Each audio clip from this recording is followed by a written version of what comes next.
Hello, everyone, and welcome to the Bargain Bin, a show about speedrunning games all under $20.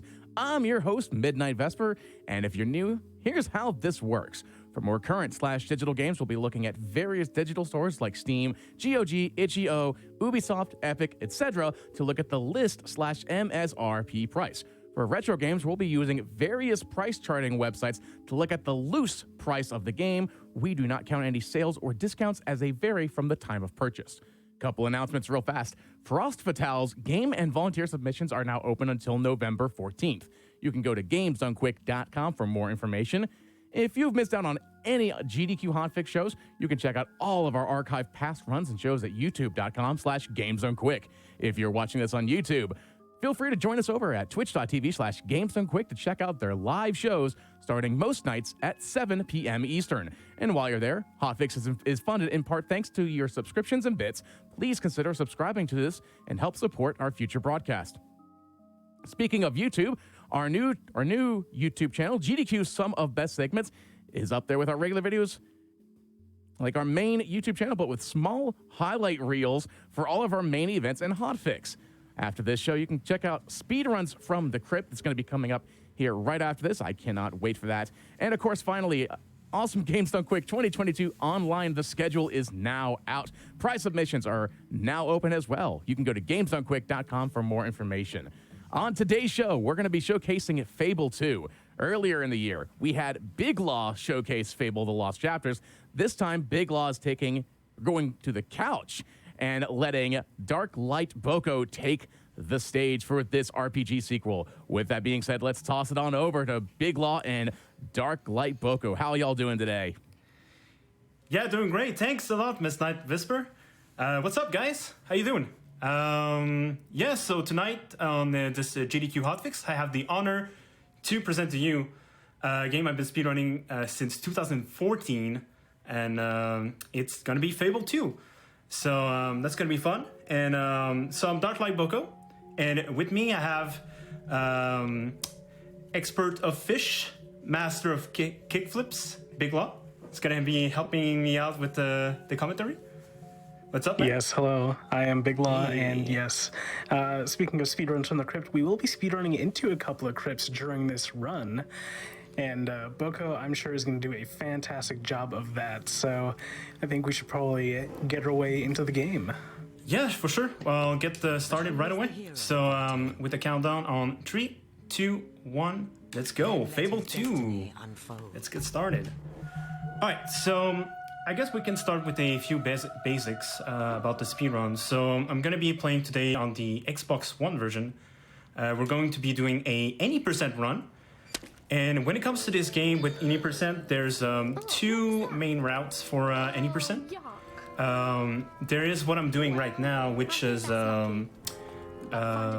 sort of what you can consider the current patch route. And then there's also the unpatched route that the Xbox 360 version uses. And so on the unpatched version with the 360 version, there is a glitch you can use to get a lot of EXP really, really fast, and this is not possible to do on the current patch of the game. So any console from Xbox One and onwards, because of how the system works to install games, it's impossible to unpatch the game, and therefore the very big glitch that we are using in the Xbox 360 run is not possible to do. So both routes are using, for that reason, deviate on how they get the XP orbs as fast as possible. So that's a very short summary of the route for now. How about you talk to us about a little bit of the lore, Big Law? Of course, yes. So you are here with your sister, Rose, and you're in the barrows or the slums of Bowerstone, and you're trying to make your way out of these slums with the idea of this magical box from Mystical Murgo. So we need to gather some coins in order to purchase this magical box, and we're doing things like speak to the guard Derek, talk to Barnum, and do some other tasks to help out the folks of Bowerstone and get some coins for it.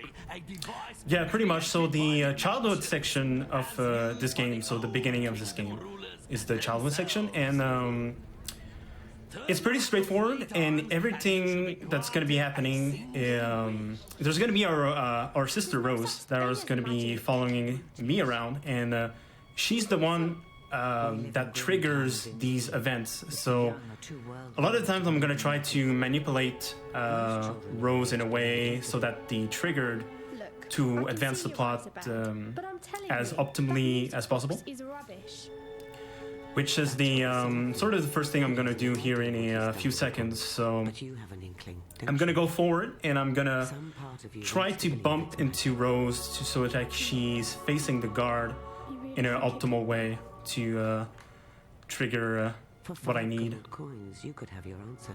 Yeah, and there we actually just spoke with Teresa, a very non-important character, we swear, actually from the original Fable games. So she's a little bit old, she's sage, she's wisdomish, and she's told us we should get this box because magic is real. Magic is real indeed. And maybe this could be a way out of here after all. What is there to lose, little What sparrow? is there to lose? Maybe. How about dying? I don't For know. 5 coins, we could eat for a week. So yeah, I'm there's gonna Derek. bump her into her like this. I bumped her a little bit too early. That's fine. Derek, lose something? So then I'm gonna accept this quest, My arrest warrant. The warrants blew off in and then we're gonna take this picture over here. Let's see if I Let's find some more can. money. Okay, cool. I got the. There's a small skip that I just got. It's a little bit complicated, but I managed to skip the Barnum's animation, and so I was able to progress to this scene a little bit faster. It's something that's kind of random, but yeah, that's something that happened. A little bit of flex. Ooh, flex on them. Yeah. This thing's gonna be more popular than that pox. Okay, so the screen's gonna fade out like this, and actually I have control of the game while the game is in. While the screen is black, at some point I have control of the game, and I'm able to move to my next destination a little bit sooner. And now I might embarrass myself a little bit, but we're going to try to do this very silly strategy right here. Yeah, so Boko here is using 2 controllers and controlling both these characters at once to do a bit of a co-op strat, and hopefully you can wombo combo the bully here. bad, and not it was bad, that's alright. pretty good. Not pretty too good. bad right there. That is much faster than just striking him with 1 sword. As we know, 2 is more than 1, so co-op strats are used a bit throughout this run, so we'll see Boko do that a couple more times. Yeah. There was also another way I could have done this fight. Although this like scene casually is like a tutorial to show you how to use your sword, you do have access to your pistol in that scene. So you can't take him out with the pistol, although the pistol sometimes is a little bit unreliable when it comes to shooting at him, with 2 controllers, that is. Yeah, so here Boko's just picking up various arrest warrants scattered throughout the town here for various crimes like burglary, arson, etc. Now we're actually going to make our way up to this warehouse, and we have to shoot the beetles. Shoot to kill. Shoot to kill. And yeah, I have plenty of time to pick up these 3 warrants. Because right now I'm just waiting for Rose to finish with the cutscene with the dog. So it gives me plenty of time to just pick up the warrants in advance. Need help with something? Shoot the beetles. Shoot to Yeah, kill. one of the warrants actually does not spawn until after you've completed this mission, so this is necessary to get all the warrants. Break any of my Yeah, stuff. exactly. And also the gold pieces. Yeah, I believe you won't. If you don't deliver the warrant, the last coin with Belinda won't happen. You won't be able to do that quest until you given the warrant, I believe. Yeah, and Fable is all about making choices and doing either the right thing or the wrong thing. And if you do not deliver the warrants to Derek the Guard, then actually this section of Bowerstone turns into very much of a slum, and it is very different than what it would be if you were to deliver the warrants. Oh, I went too early. Okay. So, as I said earlier, there's the when the screen fades out and fades in. At some point in the black screen, you do have control of your character. At some point, it's really hard to tell, but you just have to like to build in a feel for it. But basically, what I was supposed to do and what was supposed to happen is that I held the first-person button as the screen was fading out, and at some point I can release that. And using the first-person button, what it does, it fixes the camera in the position that I want. But what happened is I released the first-person button too early, and so when I tried to move, the camera was not in the correct position, and so I was running against the guy instead of going where I need to go. That's basically what happened. It could have been worse if I ran like past him, because then I was like running in the wrong direction. That would have been a lot worse. What also is unfortunate about missing that is if you manage to leave the cutscene early, you're skipping some line of dialogue. And this time, since I did not skip some line of dialogue, it delayed the game a little bit. So that's pretty much it. And now we are to our last coin of this childhood section. I think Mother heard us. Yeah, I just gotta be the Albion Postal Service and deliver this letter to Belinda. Yeah, Requires a pretty bit of much. knocking. Just some random kid who's gonna. I'm just some random kid that's gonna barge into the house, and I'm gonna run like straight upstairs. Who are you? The Postal Service? Aren't you a little young to be a mailman? Well, So yeah, right now, yeah. So I just have to. So right now, I'm just waiting for her to open the door. It takes a little while because of the. Actually, it didn't show it, but there was a cutscene where the mother was upstairs, and basically, I got back to the door so fast that the mother is still upstairs. So I have to wait for her to slowly go downstairs and open the door for me. And we're going to right away go upstairs. Like the very rude child we are. Just delivered the letter. Just like this. And we're almost done with the childhood section. yep. So just getting the box from from Murgo, and Yeah. now running back to this area where we can see the castle in clear view, and use the music box and make a wish. Let's go make our wish, little sparrow. There you go. I wish. I wish. Just gotta crank it and make a wish.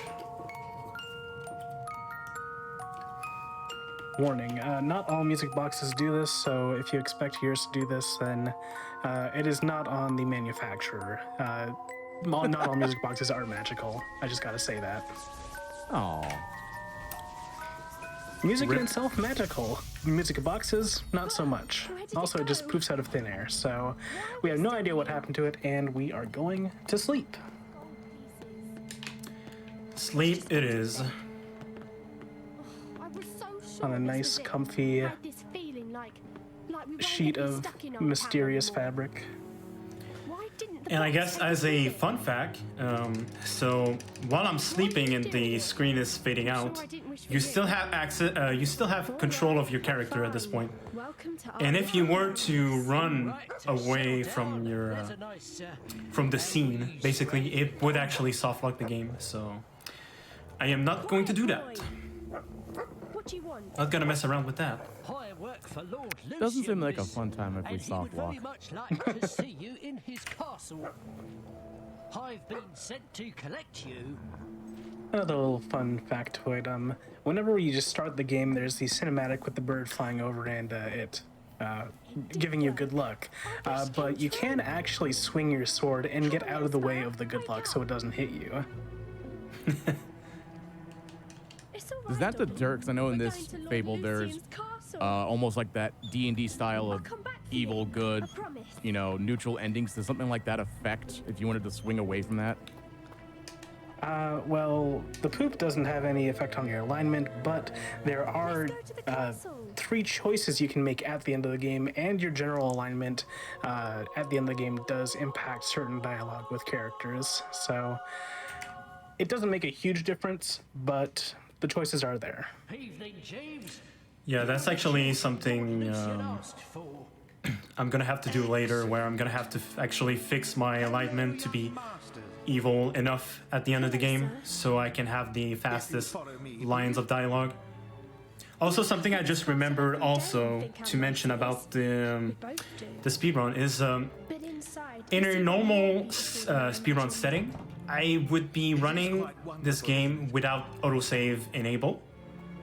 So for this run, they are enabled, so you're gonna see the game save from time to time. And so when you're doing actual attempt, it's really important to deactivate the autosave feature because it adds up quite a bit of time. It's at least 2 minutes time-wise. So it's a pretty big impact to the speedrun. But as a safety, I'm not going to be doing Wow. that here. Yeah. You are body blocking the heck out of Garth right there. Garth, actually quite an important character. We'll be seeing him later on. Yeah.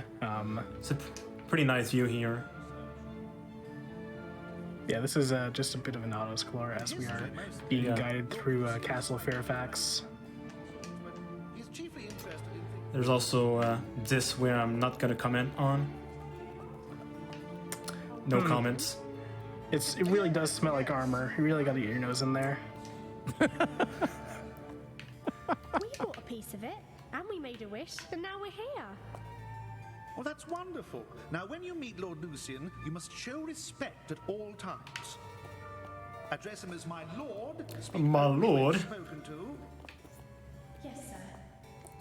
and do not mention Lady Fairfax. Excuse me. I enjoy that dialogue there. It just felt nice. Oh, a little bit of delay on Here we are. Jeeves. Yeah. That happens. Here. But yeah, so yeah, I do have to address Children, it's that come to my attention that you have as a speedrun, this game is pretty slow to start with. The childhood section is pretty straightforward, We made and most of the time save are lost, are not in your control, and the cutscenes are pretty lengthy. But otherwise, after this point, the runs picks up a little bit, and it starts to be pretty fun for me. I really enjoyed the kind of the I would say like pretty much like the 25 minutes up to the first hour mark of the run. I think is one of my favorite parts about this run. I think. like this one. Perhaps that could be arranged. I'm working Yeah, to the childhood is the childhood section is a for bit which I need individuals slow, very hand-holdy, but once we do get out of there, we the world really does open up, and we have a lot more opportunity to just zoom along. It's just dialogue, lore, talking Yeah. about how Lucian's like, we must unlock the bloodline. Look at this guild seal on the floor, you know. Yeah. So really, also like once we get to Bowerstone Market, it's really where the both any percent routes that exist really diverge. Whether you're playing on Xbox 360 or you're playing on the current patch run, which is what I'm doing right now. It's true. Your blood. You are heroes. Yeah, Lucian, don't you touch this circle. It's only for mean- heroes. He said his own word is in home word that the circle won't hurt us. The circle will not hurt us. It won't hurt us. It will hurt him. The circle Spicy is circle. fine. Yeah, the circle is fine. However, You're heroes, but you're not any. Yeah, the circle won't hurt. However, Lucian has something else that may hurt. have a little birthday surprise for us. Da-da-da-da-da-da. Bang. What I wanted. Nothing must stand in my way. Oh no, not a gun! Oh no. Circle, protect us! Look away. Please! No. Oh! Unbelievable. Wasted. Unbelievable. I can't allow you to live either. I'm sorry. No, Yeah, you're like- not. No, you're not. You're not Oh, sorry. you skipped the cutscene, of course. Yeah, unfortunately. Oh, I should have shown it actually. I should have shown it.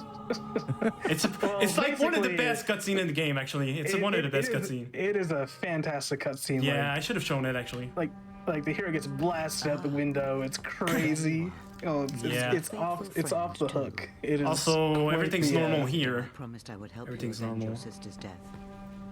That It's day normal has here. come. Today, Yeah, we got a Another- dog.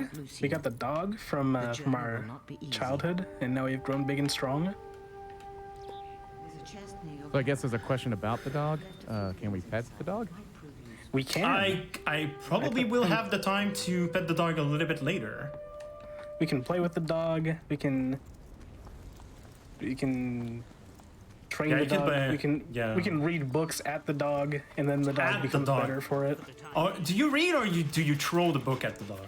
That's my question. The dog sits down in a lounging chair and reads the book. Paws through it. Alright, oops. Oh, we can You also need- name you the can, dog. That's actually. also a thing. Oh, so much things to do with the dog. But now Boko is going to Oh, try no, and that's do a bit so- of a dialogue skip Oh, no. here. That's bad. Oh no. Ooh. Please move. Please move. Please move. Please move. Please move. Please move. Might be Yeah, fine. so your attacks will Okay, that was scary. I got all it. right. Yeah, so if you don't skip that dialogue with Teresa there is just another big long monologue. But having shot Teresa with the crossbow, Teresa's like, "What the heck, dude?" And then Boko is just, "See ya. I'm out of here. I have better things to do. Let me get in that tomb." I guess another way to explain it is that so if you would do the casual way, you would be forced to walk with Teresa very slowly, and it actually takes a very long while.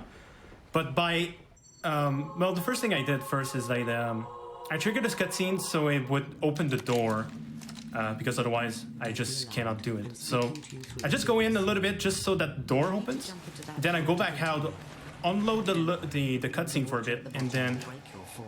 by shooting Teresa and then going in, I'm like overlapping the cutscene that's supposed to happen with another cutscene, and I'm able to, with full speed, leave the cutscene and actually progress the game either way. So Yeah, just using the overlapping dialogue to make that section a bit faster. And here we're actually introduced to the first enemies, the beetles, and we completely ignore them. Don't need to fight them right now. But getting a bit of XP is always good. There's also the flit switches, which actually play a pretty big part in this game as a bit of a puzzle sort of situation where different colored flit switches have different ways to activate them. So yellow equals ranged, blue equals melee, and red equals magic. yes, that's it. We're not gonna talk too much about it for now. I'm gonna try to explain a lot more in the next dungeon. But these dungeon area is where oh shoot, that's unfortunate. The what is it? The mechanic of the movement mechanic in this game, speedrun wise, it's where it gets pretty complicated, because in these dungeon areas, the way the dungeons are made is that they have a bunch of floors that makes your speed drop, and basically you're doing weapon swapping to fix your speed value to keep your speed high, to go faster through the dungeons. And that's pretty much what I'm gonna do here. Is there's gonna be a bunch of slow style, but I can reset my speed by doing weapon swapping properly. And then there's gonna be a cutscene that I'm gonna be able to go in much faster than what you're usually supposed to be happening. And by getting here way faster, I'm able to skip some line of dialogue as well. But yeah, because I was able to enter the cutscene that usually like makes your speed drop like way lower. You're supposed to go like super slow in that corridor, but because I was able to enter that cutscene as a much faster speed, I was able to also clear the corridor much faster and also skip lines of dialogue. Before you is a color's gate. It reacts to the will of one who Yeah, seeks to use so it. You have now no that we need have to use access to it. the will, we can pool our points into will, and we will be utilizing will very sizable amount throughout this run. Will is rather overpowered in this game. Yes, much so. Much so that the on the current patch route that we're doing tonight is we have a pretty limited amount of EXP, and so I won't have enough resource to spend on I will meet you there. ranged weapon or any other thing to make it worth it. So everything I'm gonna fight in this run for this route is going to be using magic only.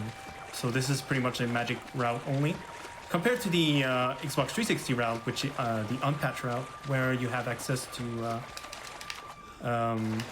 fighting stuff with the pistol as well, if you need to, which is pretty useful when you have only one enemy remaining alive, which is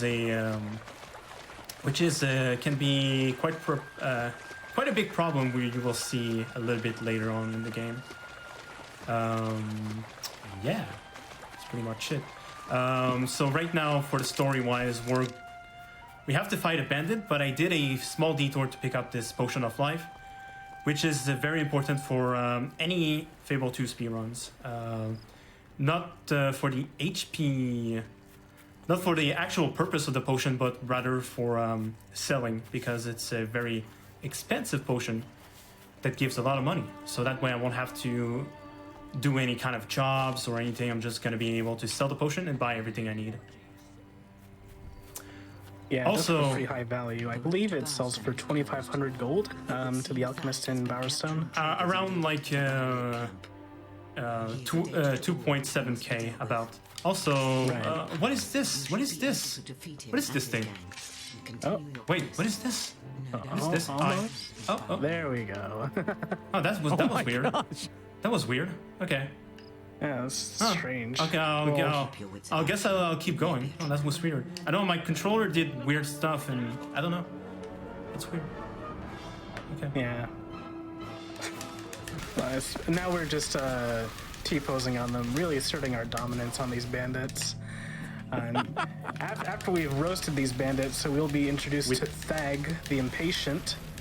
He'll give us to the count of 3, no 2, but we will dispatch of him with ease with our fireballs.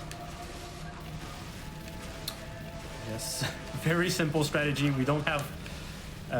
We only have fireball to work with right now, so I'm just gonna be Fireball spamming. it is still stronger than well, it's faster DPS. And, Yeah, exactly. Oh, we're gonna get the cool kick. Check this out. Oh no! Check him out. Boom. Pop Time is not going to be happy about that one. Ooh, no. Okay, so the reason I want to stay close to him like this is if I stand in this corner, he should stop him from attacking a little bit. So I'm gonna be able to DPS him a little bit faster, just like so. A little bit more, few hits, just like that. He's There we dead. go. That was The game saving. That was a perfect fight, if I'd say so myself. Yeah. The guards of Thag's death Okay, now So I now do we're have just to be using the- careful. removed. I do have to be careful here. Can reopen. Okay, yes, okay, now. By the clock tower. Okay, you can actually leave to Bowerstone Market too fast, and that creates issues. But we're fine. Okay, so Bowerstone Market. First step is going to be selling the potion. I'm gonna be very careful here. Gonna sell it to her, make sure the full price, cool. Because sometimes there can be a sell that's just random. Then the second objective is going to be advancing the plot. I do need to make sure I trigger this warp point, which I did, perfect. And then we're going to trigger the quest event, and we're going to sleep. So the first sleep is going to skip this timer. In the meantime, so that way we don't have to wait for it. That's the first thing. I'm gonna sleep 12 hours, and then I'm gonna sleep 6 hours again. There are jobs to be found. I believe the And the reason for that is gonna set up NPCs in Bowerstone Old Town in a way where I can. You'll see when we get to Old Town, but there's gonna be a bunch of them. If I don't do that, there will be like pretty much nobody in Bowerstone Old Town. And I want to do that because I want to do some trophy renown grind that you'll see in a bit. Yeah, renown is a bit of a new feature in Fable 2, where we would require certain amounts of renown to do certain quests, and quests will give renown, etc. So you can go to bards and they'll play songs about your many adventures, or you can just show everybody the same thing 5 times in a row and say, Carl, Rasheen, you brought this 7 times in a row now, stop showing it. They will get tired, but you will get new trophies, and you can repeat the process, and it's great. Yes, The exactly. animation. I just love the animation of when it goes to a cutscene and everything's normal, and then as soon as the cutscene's over, back to the pose. Oh yeah, it's amazing. I love it. Also, everyone knows this this walk over to the augment cellar over here, where we'll be looking at the spire, and then you get like 80 tarot cards or something from Teresa, all with different bits of lore and stuff, and you're like, there's too many items in my inventory now. Tattered spire.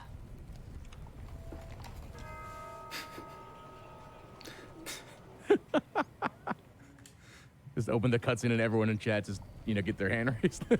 And now the spire rises once again by Lucian's hand. Trying to get the perfect scroll. We are praising. There's never been so much praise. That is why your sister died. And that is why you were That is why your sister died. The cards have shown me this. Here. Take a look. You can't do that. That's illegal. Each of the Alright, 3 so we got our cards, and now we'll be making our way to Bowerstone Old Town.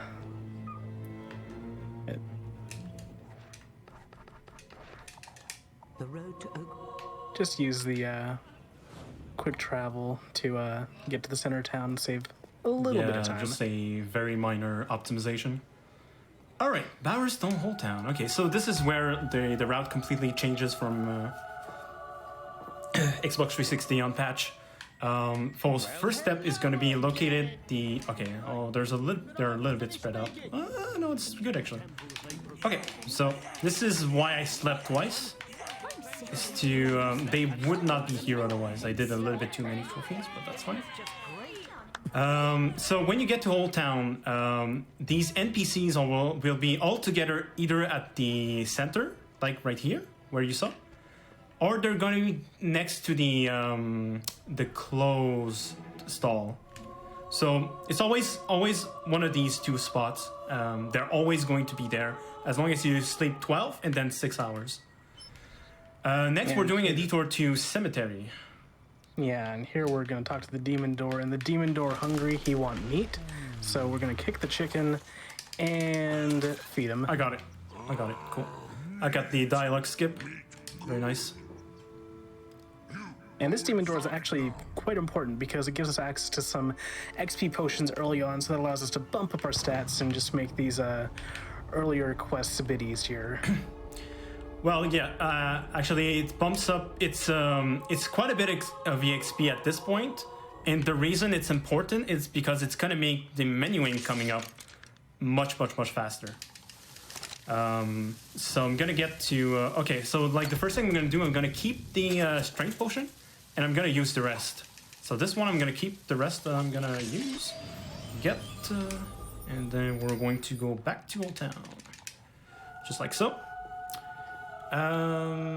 Okay, so now at the entrance of Rookridge, there's going to be a pie on the ground, which it's very. I'm sure it's very very tasty, but it's going to give us an extra 2,000 EXP. And then after that, I'm going to do a bunch of menuing, so I'm going to be quiet for a bit. Do your best to explain what's going on, maybe, Vigla, but I'll explain after it. I'll try to clarify after. Yeah. Good so luck! That pie, yes, that pie is going to be absolutely full of knowledge. So get that XP, and Now use the knowledge. now we're just going to be just trying to make our way through Rookridge while Boko gets his upgrades. And Now Boko is actually utilizing the co-op feature to generate a bit of XP, so to speak. So, I'm gonna do it again. That's unfortunate. yeah, so it just requires connecting and disconnecting the player to, so now use the there'll be, a set amount of skills, but when Boko upgrades, there'll be more XP from the co-op player. That's fine. I personally have not done the these co-op strats. I've done one run of Fable II, but it is just a matter of generating XP so you can get your stats up even higher, so we can get these spells and other upgrades that we need in order to complete the run as fast as possible. now you And just circling back to the pie, the different food items actually can provide different XP. So I believe celery can provide magic XP. I don't quite know why. I know pies can provide strength XP, carrots, skill XP, which is used for your range, so your crossbows, your guns, dexterous styles. But yeah, this is very similar as to what Boko would do if he were playing on the Xbox 360 base patch with the houses, where if you sleep in them, you get extra stats, and you can just sell those stats off and repeat and repeat and repeat and repeat, and just generate ridiculous amounts of XP. now But after Boko has done all of this upgrading, he's going to encounter some bandits who have taken over a bridge, and he will be making quite a big dive. All right, there we go. Very small mistake at the beginning, but after that it was fine. Not quite sure what happened. I think I just forgot to buy the. Yeah, I think that's what I did. I forgot to buy the level 2 Inferno, so I had to do an extra menu to fix that. on skill. But yeah, otherwise that's what you do. That's what you abuse in the current patch route for EXP. You take you take advantage of the second player feature, where the second player, what it does when you're spawning a second player locally, it kind of mimics the your main player stats. And basically what happens is that you can then remove the skills from the second player and get EXP from it. And then so you can build up infinite EXP. And the reason the potions were very important is because if I don't get that initial EXP potions, I'm stuck like Oh, it's lucky you happened by. with only level 1, you barely get any EXP, and so by getting those potions and getting a few abilities right away, like Inferno level 2 and the District Styles level 2, you can accelerate the process of duping EXP with the second player much quicker.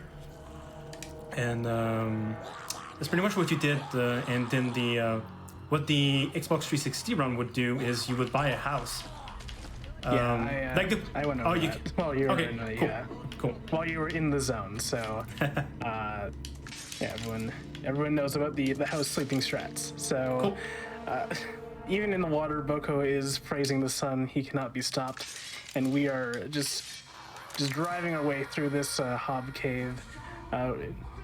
Find Joey. Had to find this guy's son, but unfortunately, Joey was gotten by the Hobbs, and Yeah. well, the rumor of Hobbs being lost children is unfortunately true. The Hobbs are just stolen kids. It is very sad, and they've been turned into Hobbs. But sometimes they get pretty cool mechanical walking machines, so that's kind of cool. But we are just getting our way through here so we can get to Oakfield and continue on with the story. And yeah, I haven't got the chance to talk about it yet, but this cave is like one of the most like technical, when it comes like the technical movement of the run, when it comes to movement. And again, it's all with the weapon swapping mechanics, where when you're walking into these cave areas, the game is what I call, there's like slow floor tiles on the ground, and whenever you walk on them, it makes you go really slow. It's hard to notice if you haven't noticed it before, but once you do notice it's very obvious. But you can reset your speed to the original value by doing some weapon swapping at the correct spot. It gets pretty tricky at sometimes, because with the crossbow, if there's an enemy in front of you, it's going to shoot at the enemy, and that's going to make you stop walking forward. So that's something that you have to consider when you're doing weapon swapping. There's also, I can achieve the same effect by using the first person button, but I try to minimize the usage of it, because when you're using the first person button, it actually stops your movement, so you have to gain the full speed again. But it's going to be useful in a few spots where I actually don't have access to my weapons. And but yeah, the movement in Fable 2 is quite strange, and it's very hard to control. Especially like I've been working a lot on Fable 3 this last month, and going back to Fable 2, I was like, man, this game is hard to control. Like, damn. Yeah, I've definitely equated it to being like roller skating on butter. It is, it's definitely a strange one for certain, in terms of just general movement, even just casually. Yeah. Oh, hi. I guess I was too far enough. I was too far. Heathen. So yeah, we just need to impress the abbot with our prowess, and gotta go deal with Dash whenever we get enough renown for that. So hop into the pub, pay off the bard, and show off a trophy. Yeah, right now we're looking for 500 renown points to proceed with the main story, but this quest is also mandatory, I believe, if I'm not mistaken. But we're doing it anyway because it gives us a bunch of renown points anyway. Okay, cool. Yeah, we need to do this task for the abbot before he will allow us to guide Hammer through the Wellspring Cave, just as a proof of our abilities. So we can go back to Rookridge, and we have to deal with the bandit Dash. Good old bandit Dash, and he's fast, but we're a little bit smarter than him, unfortunately. You'll see in a minute. Yeah, normally at this point in the game, you don't have access to high enough extra styles where you can just take aim at Dash, so Boko is going to be doing something real quick to deal with Dash. But first, deal with these bandits with a bit of fireball. So charge it up high enough and just... Yeah, there's actually an invisible away. wall right now, so I have to wait anyway. Oh, yeah. Okay, he's dead. Cool. Oops, I'm stuck. I should be fine. Oops. Okay, cool. Should be good enough. Yep. 2, 3, 4, 5, 6. Well done. And there we go. Dash has been dealt with from across the way, and we'll go talk to the abbot and continue on with the story. Yeah. It's going pretty alright. Pretty satisfied with the run right now. Okay, so, yeah, I guess I should oh, wow, nice. Ooh. Nice. That is a lot of people. He's sitting real close to the side of the building on a chair that doesn't exist to block my way. That's pretty cool. Tender success. Jolly well done. Oh yeah, I want to mention that I talked to the bard before accepting this mission. So what that does is when I came back here, as you can see maybe a little bit, there's a bunch of people, and that's good because I'm gonna be able to do trophy grind without having to run trying to look to the NPCs where there are. They're just gonna go there and just do a bunch of trophy grinding. It's gonna be real fast, and then don't quit out this.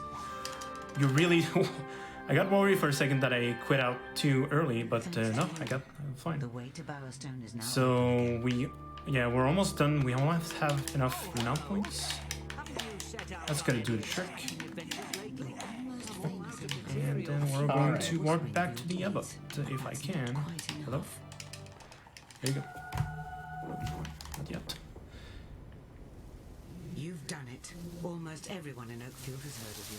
Yeah, so with that quest done and a little bit of a showing off the same trophy like 5 times, we've impressed the people enough, whereas the abbot has heard word of our great deeds. So we can now guide Hammer through the Wellspring Cave. It's you. I prayed for your return. Yes. I heard You what prayed for my return. I think you could be a bridge. So we're not quite praising the sun in this game, we're actually praising the light. Unfortunately, they did away with Avo and Scorm in this game, and now it's just the Temple of Light and the Temple of Darkness, which is kind of lame in my IMO, but we are now... Menus are very laggy in this game. First hero awaits us. Yeah, the menus do chug along a little bit.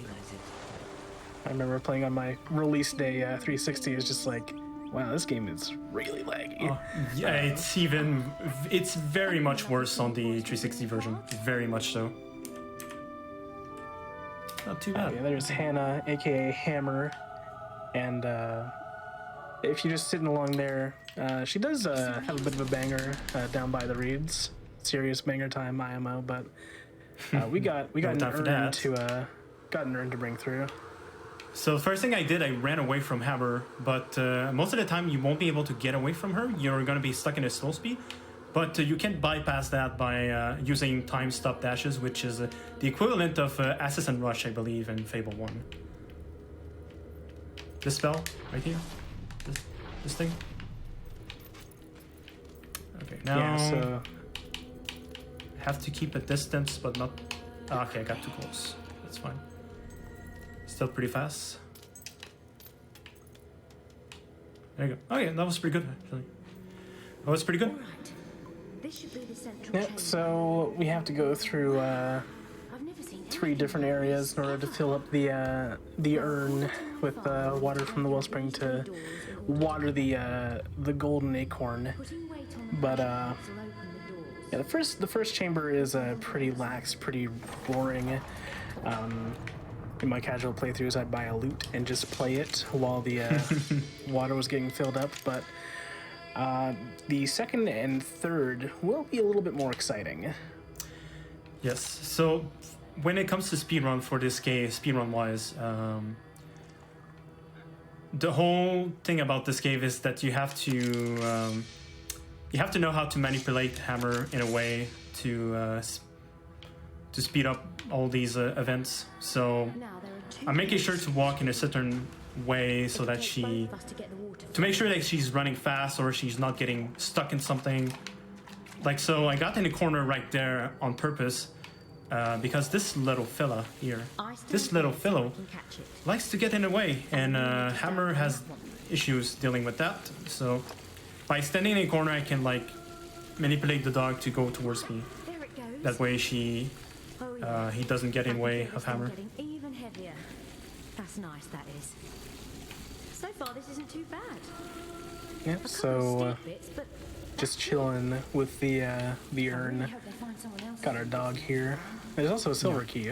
I'll be an old lady by This then, one so I'm we- probably off the hook. I don't think we get any of them. No. Probably The better than glitchless route, I believe, does. It's been a while since I ran that, but I do believe, yeah, you do believe. I think you get, I don't remember if you get 5 or 10, but it's actually a good amount of, it's pretty important for the glitchless route, actually. Imagination. Oh, I have to. Okay, cool. I think I got it. Right, That's I fine. reckon Now I have to make sure don't go out too fast. If you go out too early and try to proceed on, it's not gonna work. So I have to make sure to stay as close at the trigger as I can, but not too far. And there is the Hollow Man. I didn't know they did that. Hollow Men in this game are a pretty frequent mob, and they are supposedly weak to fireballs, so it's good to have the have a bit of that fire action to deal with them. Level 2 AoEs will be enough to kill them. Also, something I did is that for this sequence to optimize this section, is the first element will spawn. Then once the first element is dead, the next ones will spawn. But also the once the first one is dead, the hammer will start a line of dialogue. And so I stay next to hammer to clear all the dialogues in advance. Otherwise, it's gonna delay. It's gonna create delays later. And now right here, I go right here in this room right away. I'm gonna wait for hammer and then go towards her. Yeah, that's pretty good. Then I'm gonna come back here. I'm gonna stay facing this wall because with NPCs in this game, NPCs have issues with going through doors. And so if I face away, Hammer's gonna be able to clear the door properly. She's still following me right now. I wanna make her stand on this platform. Perfect. And then I have to wait again for the next objective to start before I go. There you go. Like, all am I doing right now, all the things I'm doing right now is to manipulate Hammer in a way that the story progresses as optimally as possible. So that went pretty well. Yeah, that's pretty much it for now. It's another platform on a timer, but this time there's going to be Hollow Men trying to attack her. So I'm going to have to make sure to kill them. But as it is, it would just tip over, and then where would we be? Yeah, if you play this game casually, you know this chamber was a bit of a fun one to deal with. As it's just like, oh, we're just chilling, and then, oh no, here they come. Gotta make sure shooting them right away. Good, just keep winning them away. And yes, even though Boko is on top of that platform, the fire still hit this Hollow Man somehow. So magic strong. Yeah. Yeah. Magic pretty busted. Although as you will start to see in the upcoming fight, so the nice thing about Inferno for the speedrun is that the Inferno spell is the cheapest to buy when it comes to the amount of EXP it takes to max it out. The nice thing also for it is that the damage it does is instant, so it's instant damage, which is pretty good. The big downside of Inferno is that there's a thing that I call the Inferno Miss, and basically what it is that if an enemy is in between your waves, if you pay attention to the spell next time I'm going to use it, so Inferno with the AoE, it grows it in size, in radius, and there's like spaces between the Inferno waves where if an enemy is between those waves, it can miss the enemy. And Yeah, so it happens a lot more often than you would think. yeah, no, they will just fall between the rings sometimes, and you'll have to quickly bust out another spell in order to prevent them from either crawling up on you or just finishing them off. Yeah, it's not as big of an issue in the 360 route because you have the ranged weapon maxed out to deal with an enemy that would be still alive. So let's say there would be like 5 enemies near you, you could use the spell, and then if one of them is still alive, you could use your gun and it's all fine. The time loss is minimal. But in this run, I don't have access to that. It takes too much time to gather that amount of EXP. So in that case, I'm gonna have to charge a spell again, and it can lead to some significant time losses, unfortunately. Yeah, it's also important to not to take critical damage, because if you do get knocked out, you're just left on the floor for a couple of seconds, and it's just a bit annoying. More than Yes, anything. exactly. Sorry. Yeah, pretty much like you don't dying in this game compared like to Fable 1, right? It's a game over, I believe, right? If you do not have a resurrection file, yeah. But Yes. in this game, you just get knocked out, you'll lose some experience, and more often than not, you will get scarred. So, Yeah, but it's for a speedrun, it's really just the time loss from the animation of dying, let's say. Okay, I'm getting some good patterns. Cool, didn't miss. Although Hammer is still pretty far away, I'm hoping that one of the elements not gonna run away. Okay, cool. So there's gonna be 6 waves of elements. This should be wave 3. Oh, he's still alive. Yeah. It's not relevant for now, but also there's an Inferno Mist right there. Which each tiers of spells, there's a maximum amount of enemy you can hit with the AoE spell. So sometimes enemies will still be alive after AoE, even though they're in it. But it's not because of an Inferno Mist, it's because of the max target limit, let's say.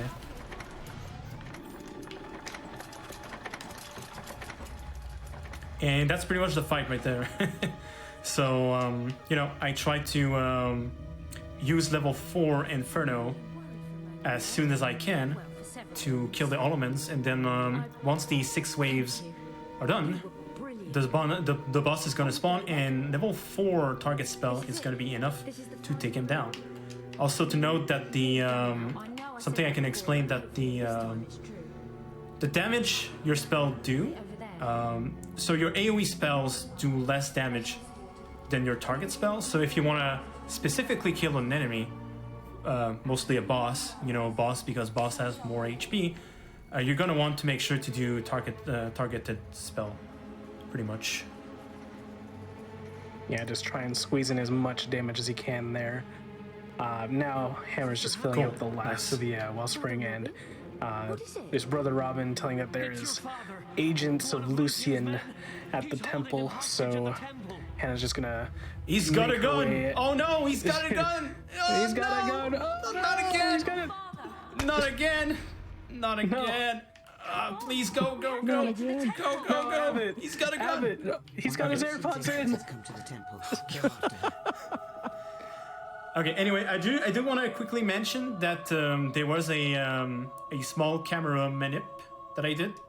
Again, there was we didn't really see him, I guess, but or mention him, but Brother Robin that came upstairs. He's also an NPC that has issues going through doors. So by facing it in a certain way, my camera, I'm able to make sure he doesn't have issues going through the door like a normal human being. So there's that, and then also I think there was something else I wanted to mention. Oh yeah, I guess I could mention also that he's in the chat right now, but Brother Robin was a big troll for me for a while, and I didn't realize I could like manipulate the camera to sort of manipulate him. But he's the one that like figured out that strat. He's also the one that figured out the 2-player strat to kill Dash earlier. So that's real Peppa Cap in the chat. Shoutouts to him. Also, while I have time, so yeah, I mentioned earlier that I've been speedrunning this game since 2014. Back when I started, I routed the game alongside Voligen, which was a big help for me getting started speedrunning this game. I never did fit in this place. So shout outs to him, and I still want to work on this game and optimize the 90% route, but for now I'm waiting for I'm waiting to get a Xbox Series X. But for now, I've been working a lot on Fable 3 runs, whether it's 80% or the 100% route. That is for it. So if you're interested in you know, any future Fable 2 runs or Fable 3, you can check out my my stream at Darklight Boko on Twitch and also on YouTube. I multi stream on both platforms. I also have a Twitter account, so if you want to give me a reason to use my Twitter, you can check me out there. Not really active for now on Twitter, but you know, that could change.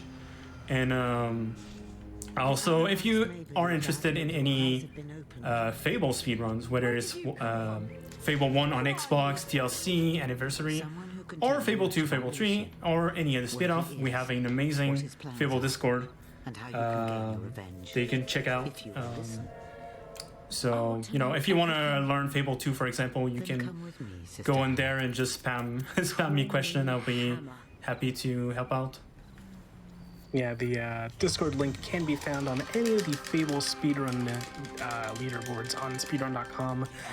If any of them don't work, just give me a shout and we'll get that fixed up right away. But Hammer is now officially in with the group, officially the hero of strength. And now we actually need to make our way and find Garth. And we are one step closer to defeating Lucian's plans. The mage waits for you there. It will take some time for Hammer to overcome her grief.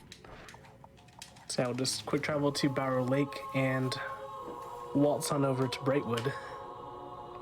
Yeah, something to mention right there, you might have saw I was kind of waiting, not doing much. Is back, there's actually, with the mechanic in this game that allows you to skip cutscenes, you know, the A prompt that allows you to skip cutscenes.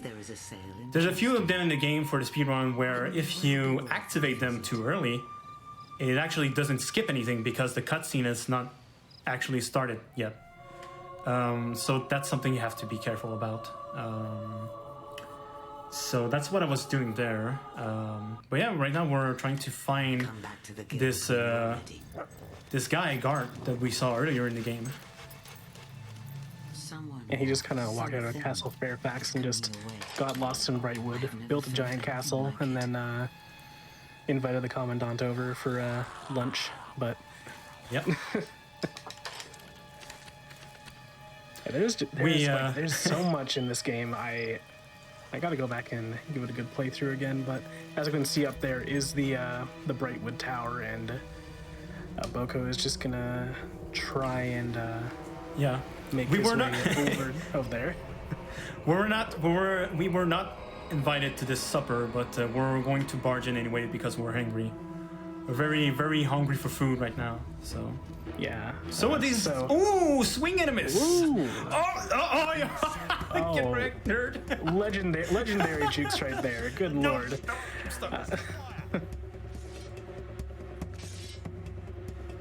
Masterful floating Boko. Weapon swapping here is important, although it didn't quite work as I wanted. But okay. But yeah, there's actually slow tiles on this zone. Okay, so we trigger this cutscene. Everyone dies. It's magical. While that's going on, I'm going to go downstairs, and I'm gonna pick up this chest. And this chest is important for this route on the current patch because I get a potion, which sort of useful, but mainly it's gonna be there's also going to be a revival potion. That's gonna be for selling purposes, a little bit of money, because I'm gonna be buying a EXP potion in Barstone Market coming up. Yeah, so just for those who are unaware of what happened there, Garth was talking with the Commandant, a minion of Lucian, and basically got kidnapped by a floating shard UFO. Shards are just like these weird triangular floaty things that are powered by Old Kingdom magic. And we saw one earlier with all the spire guards there.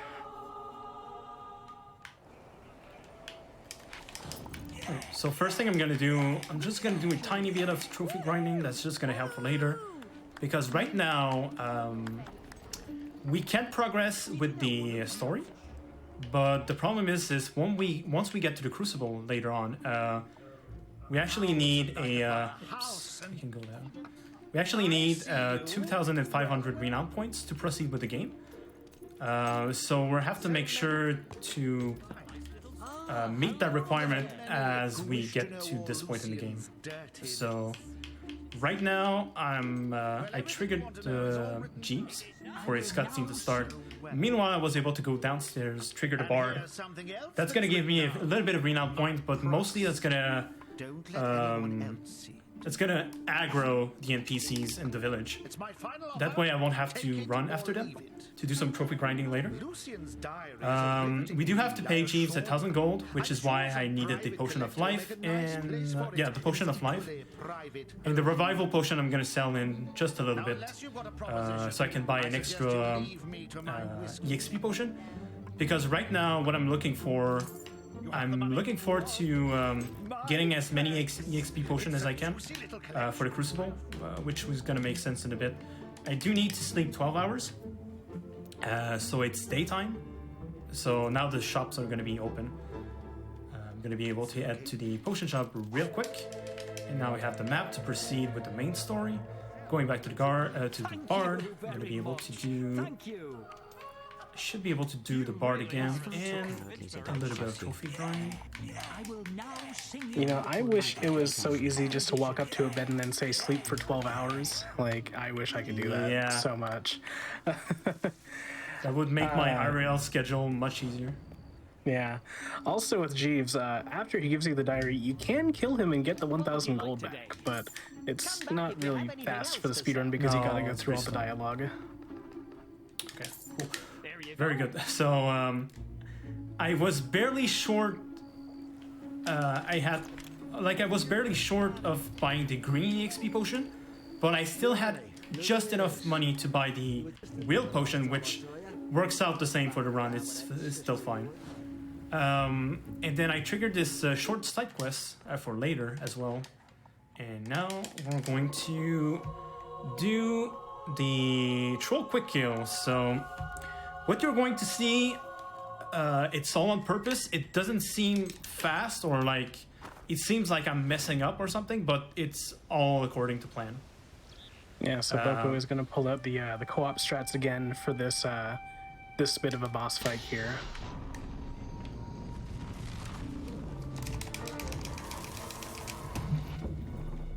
I'll explain this in a bit. Hopefully it works.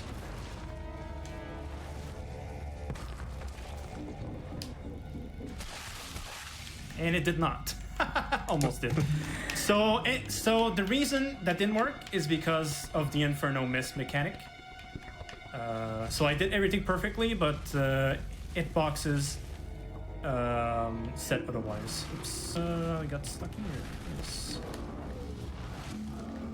Yeah, ideally Boko wanted to have the player 1 get hit by the ranged attack by the troll there, and then have player 2 just be standing right in the troll's general area and hit every single one of those nodes that is on the troll at the same time using Inferno, but didn't quite get the quick kill, but we still managed to get the kill overall, which is what we're here for, so. A little bit of Dogo Manip right there. Dogo Manip. A little bit of manip the doggo. Gotta have the dog just be in the right area to detect the dig site, or else we cannot actually dig for the diary. But we've now got it, and we'll be able to give that to Teresa and have her translate that. Yeah, the only thing I can note also for the Dogo Manip is that you can put the dog where he needs to dig in advance. But if you do that, he's gonna be glitched actually, and it's gonna make you you're gonna lose time from it. So instead, what I have to do to optimize this sequence is trying to run in a certain pattern to make him walk towards the place where he needs to dig as the like trigger starts basically. So that's the Doggo Manip, but yeah, when it comes to troll, we're actually going to be fighting 2 other trolls in this speedrun. And the first one is the most inconsistent one for the current patch. The Xbox 360 route has shock, level 4 to work with, Recruiting the winners as and that guards. makes the fight 100% consistent. And emerge from But for this route, we're stuck with Inferno level 4, unfortunately, which has some hitbox issues. and rescue them. Also, what messed me up is usually I'm going to the hold up, Meet you by the back. like this. Oh, okay. I warp. Yeah, I held the down button a little bit too much. That's fine. But the what have I seen? Give me a second. Let's try that again. Just got to do a quick Yep. little quick travel there.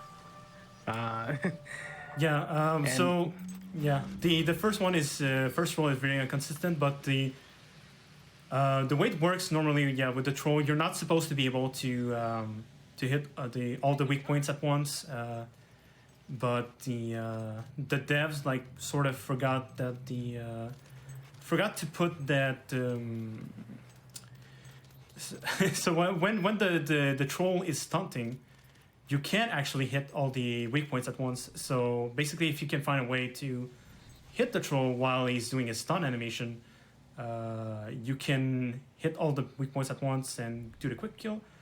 And yeah, so like this fight, what happened is I'm going into the fight first with the first player. That way, the aggro is always going to be on the first player. That way, the player 2 can always safely approach the troll and do the spell.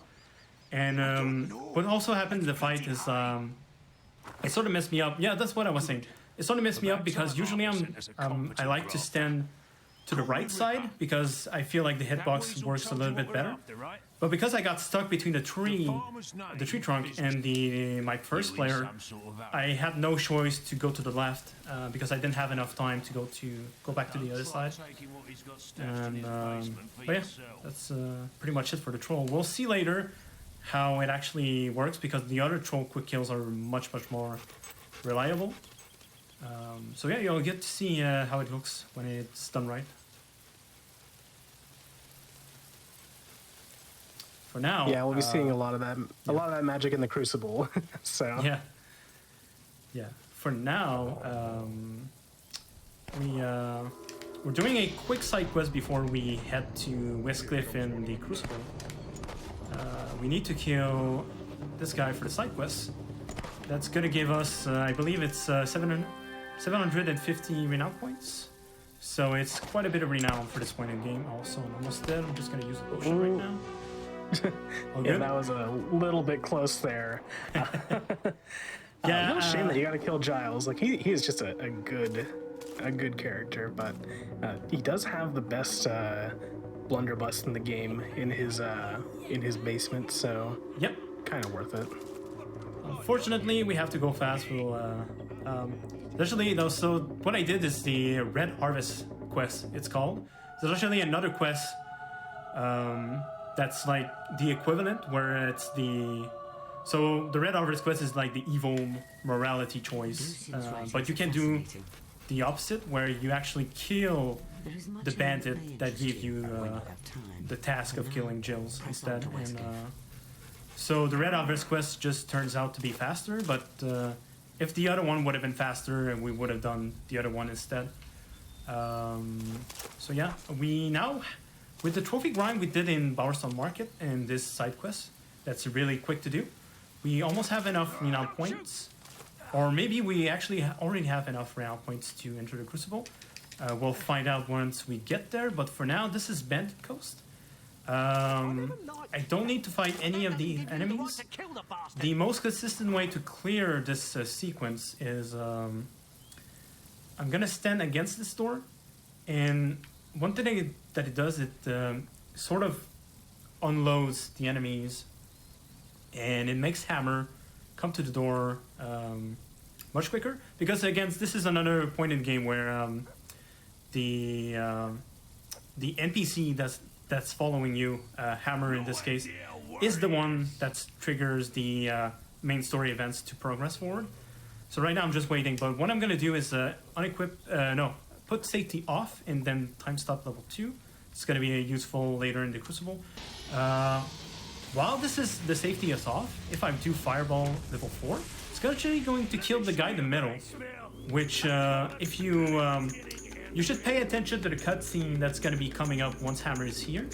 It's going to be a little bit strange, but it's going to be speeding this whole cutscene up. You will see, but that's not the main uses of safety off.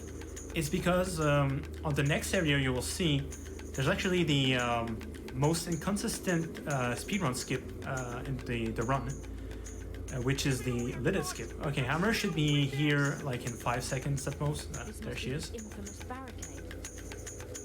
Yeah, we can't get at this barricade without Hammer. She has a certain tool that helps us get through, called a hammer. As you can see, they're coming, and then nothing. There's usually the main bandit that's like, fight, stand and fight, you cowardly knaves. But if you manage to kill him, it skips the line of dialogue. Okay, so this section of Westcliff. First thing I'm gonna do is time stop 3 times because right now I'm like in cutscene mode where the game forces me into a soul speed. I'm gonna take this steel cutlass and then I'm not gonna use these potions. And then once I'm correctly lined up, I can do this. And yeah, the faster you get to this point, the faster it's gonna be, but it's like cutscene based on the dialogue. So as long as you get to before like a certain line of dialogue is done, you will save. You will save time in increment of like which which line you're getting there to. Nope, I didn't get it. Balverines attacked us. Okay, so My husband. if I would have managed to fire at Lidit at the same time as the cutscene would have started, I would have been able to skip this cutscene. There's actually a few things you can do. I could actually go onwards and go to the cave right away, but it's actually slower. Please kill her or shoot at her. So it's actually much faster to wait for this cutscene and shoot Lidit, because the cutscenes we're going to get once we get to the Hollowing Halls, the whole sequence is going to be much faster. Also, you could have gone onwards to the cave right away. The reason it's also slower is because you're still stuck in soul speed because of the cutscene. So even though you're going to the cave right away, you're actually going pretty slow. So you're not gaining too much ground, is the thing. Yeah, it's important to make sure that you're moving at that full speed after revealing that Lilith is actually a Balverine. Spoilers, but I think whenever she starts laughing and her voice starts shifting into this weird, you know, she's a Balverine, so. What was that? You know, Hey, she did it right there. Welcome to my home. welcome to our home. Perfect. Perfect. You'd be back. Perfection acquired. Right at home here. Alright, So yeah, we just gotta. Okay, no one for no miss. Cool. That's the like riskiest part of this section. From here it should be pretty safe. If I stand in this corner, I'm pretty safe, and it's usually pretty reliable to get these Balverine without getting an Infernal Miss. So I'm waiting. Cool, got him, and then one more wave of 2 Balverines. And there you go, perfect. So almost done. It's gonna be 2 more Balverines once she says a specific line of dialogue, which is this one. Oh, okay, cool. Oh, nice. that Didn't was mean to real level good. time stop 1, but that's pretty much it. And then you want to press LT button to trigger the next scene. Oh, I see it. If you didn't catch it right there, Boko actually timed the Inferno perfectly to take out the Balverines before they were even next to him. So that was just absolutely perfect shot right there. Yeah, And, I was almost worried. Deal with the white Balverine, and now just gotta knock over that pillar, courtesy of Hammer, and we'll be out of these halls momentarily. Oh yeah, yeah. So I was pretty worried that I did it too early. Again, on the Xbox 360 route, you actually you can use Vortex. You have access to Vortex to fight some stuff, and Vortex can be pretty nice because when you're using Vortex, it creates a like constant hitbox, so you can like do the Vortex in advance, and as the Balverine lands on the ground, there will die immediately. So you don't really even have to time it much. Like you just, as long as you're doing it a little bit before the cutscene is done, after that the Balverines are gonna land and die instantly. So that's pretty cool.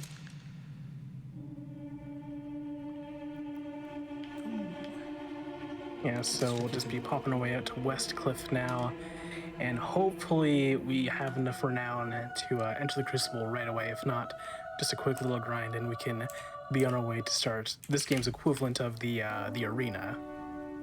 Yes, exactly. And speaking of which, the Arena in Fable 2 also has a well, there's a excitement mechanic, which is like similar to a mechanic in Fable 1, I believe. Yeah, if you're not cool enough, then you'll have the announcer be shouting, "Boring" and "mediocre." Yeah, but yeah, the excitement.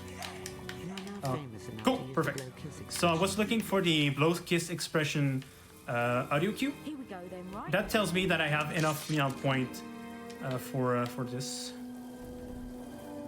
So as soon as you hear that you got the blow kiss expression, it means that you got exactly 2,500 renown points, which is what you need to get into this Crucible. Come on, boy. And yeah, for the excitement meter that's coming up in the Crucible, I talked about earlier that I wanted to gather as much potion as I can, because the potions also interact with the excitement factor. So I'm gonna be able to use, hopefully. Oh, there's Yeah. I just wanted to comment on the Crucible rules book. It's actually very funny if you read it out. Just goes over the rules of the Crucible. It's like, if you cannot read, have someone read this to you. Yeah, I remember that. That most contender can read. Yeah, you can. Hopefully, you can use potion for like, you can like multiply your potion by 5 times the amount of EXP if done right. So I'm gonna need some voodoo Q here, so I'm gonna be quiet for a bit.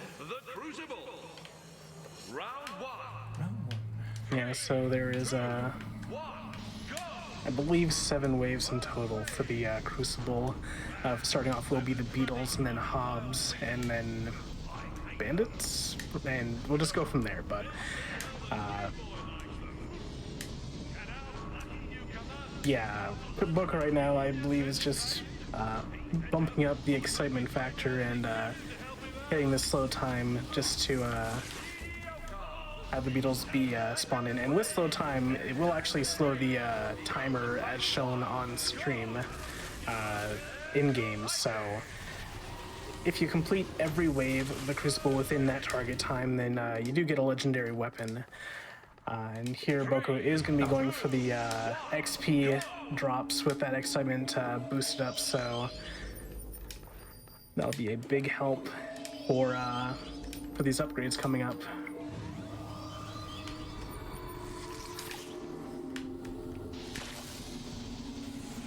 Yeah, just blasting some more of those beetles with the Inferno. And with excitement, you actually will see those beams of light coming down, and those are gifts of gold from the audience.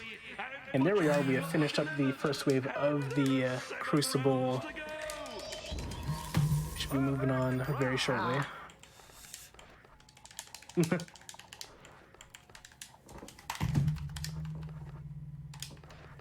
So is something like this arena in all 3 of the Fable games? In No. Fable 2, Not like this. Please don't do it. There is sort of like a bit of a sort Please of don't do it. enemy rush sort of. I just want to leave the screen. No. There is sort of an enemy rush part of the game with Reaver in his mansion, but this is the closest thing you have to the arena from the first game. I don't care about Xbox Live. Okay, thank God. Okay, but because I can quit out the game. Okay. Oop. Okay, moving on. I got a heart attack right there.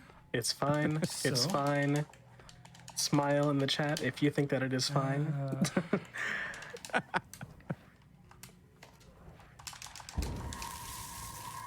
I just assume that Boko is doing some more XP manipulation. As we can see, Boko is in the hundreds of thousands of XP right now, and just using that XP multiplier, or the excitement multiplier, to assist in getting the spells that are needed. A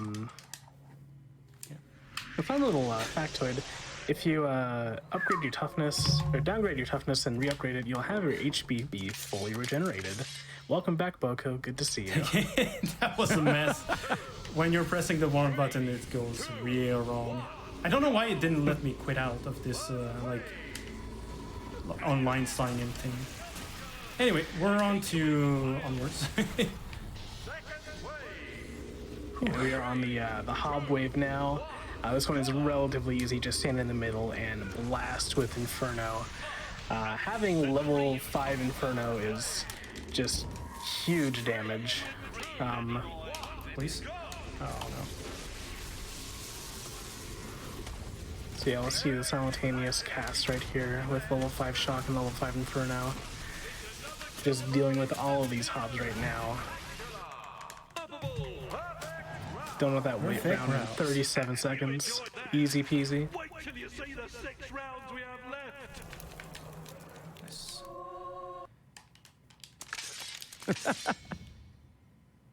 Round 3. So I'm So I gonna. did see a lot of people. Oh, go ahead. I'm gonna delay this spell right here, so I can hit it with level 3, just like that, and yep, gonna kill this bomb. I can. Never mind. Never mind.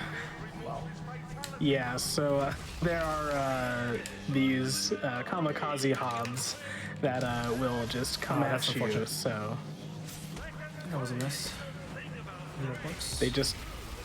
they're just explosive Hobs, and they will blow you up, knock you on your butt. It is not fun. Well, Very important to get those dealt That, with as soon as you can.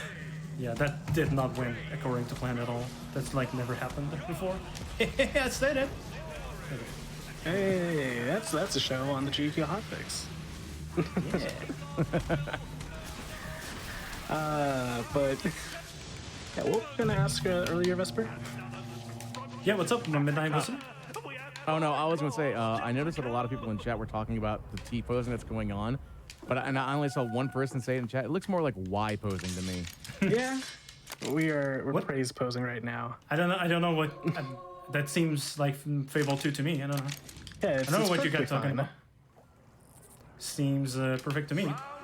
Yeah. So here we are on the Hollow Men wave. And again, Hollow Men are weak to fire, so we'll just be roasting and toasting these skeleton boys.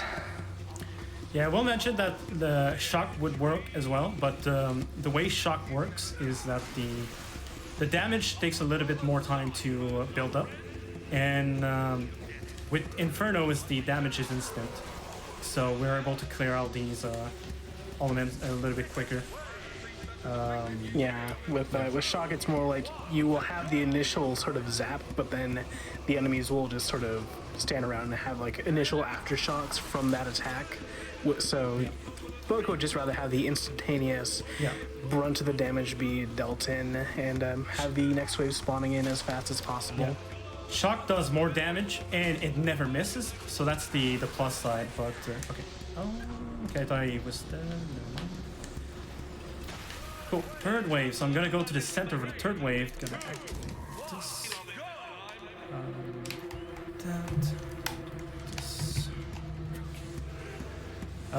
Yeah. Also, I guess to like explain the basics of the Crucible. There's a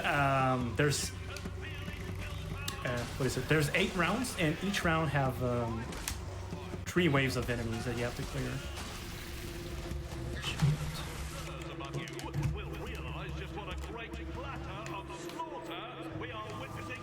And yeah, so at the beginning of the Crucible, I took advantage of the excitement mechanic to multiply by 5 the amount of EXP I got from the potions, and then from there I have barely enough EXP to buy the level 5 Inferno. From there on, it's oh, that sucks. That's unfortunate. I cannot turn my camera. I believe I should be able to do it now. And so yeah, now that I had level 5, it'll allow me to speed up the 2-player duplication EXP trick by a significant amount. Also, this first wave, as long as you kill the enemies before he's done talking, you're not going to lose any time, so something to keep in mind. And now this last wave is going to be 3 enemies. These enemies, you need level 5 to kill, level 4 will not kill. And by placing my character in this position, I'm barely out of range of the barrel, and I'm also barely in range of all the possible spawn location they can spawn. That way, that makes this round really, really easy. Yeah, just having yourself in the right position just to knock out those waves after waves just makes things so easy. And we'll be on to the next banded wave. Yeah, this one is quite a bit annoying. Yeah. So, it's quite a bit of a round. There's a lot of things to improvise, but this round is annoying. More annoying on this current patch run because so one of these special like bandits. I could have done level 4. I don't know why I did level 5, but at the end, there's gonna be one of them that actually going to survive. They're actually going to survive level 4 AoE spells, so I'm gonna have to do level 5 instead. I also like that you can use the these buttons to activate the fire jets and just launch them into the pit there. So this one I have to do level 5, otherwise one of them will survive this infernal spell. Okay, so now I should do the platforms. One more platform, I think it's done. It had a pretty weird start. Okay, the start of this round was a little bit weird, but the rest went pretty fast, so it's all good. Yeah, so just knocking them into the pit is an instant KO, so that makes things a little bit easier. Moving on to the next bandit, or this next wave, I believe it will be the Balverines. So yep, exactly. Yeah. Exactly. So the Balverines are the quickest wave by far. So yeah, but they're also the most trolliest waves of them all, because Inferno mechanics and Balverines are a thing. So yeah, first wave went fine. Second wave. Okay, and then the last one is usually the one that trolls me. There's going to be only 2 of them. There's going to be a bigger one and the smaller one that decided to spawn away. Although they're not moving right now, but there's a barrel. Yep, the barrel damage. Well, actually, it might have been out of range. Okay, that's not too bad. It's good. Yeah, that is still a perfectly fine Balverine wave. A little bit of trolling, but I get through that one just fine. And gives me just enough time to equip Time Stop level 3 and level 5 Shock for consistency. Now don't blink, check this out. Alright, so we have a rock troll. What do you think Bug is gonna do? Well, magic. A little bit of magic. Little bit of magic. Magic DMCA. on top of that. DMCA. You know. So yeah, just a little bit of shock, and bada boom, bada bing, done in 13. There we go, done with the Crucible, and we can make our way over to the Spire. Yes. Wow. Yeah, that was pretty difficult. That was wow. I guess I should probably explain a little bit. By using time stop, I was able to delay the spawn of the troll, and because the fight is not technically started yet, or like the troll is not like activated yet.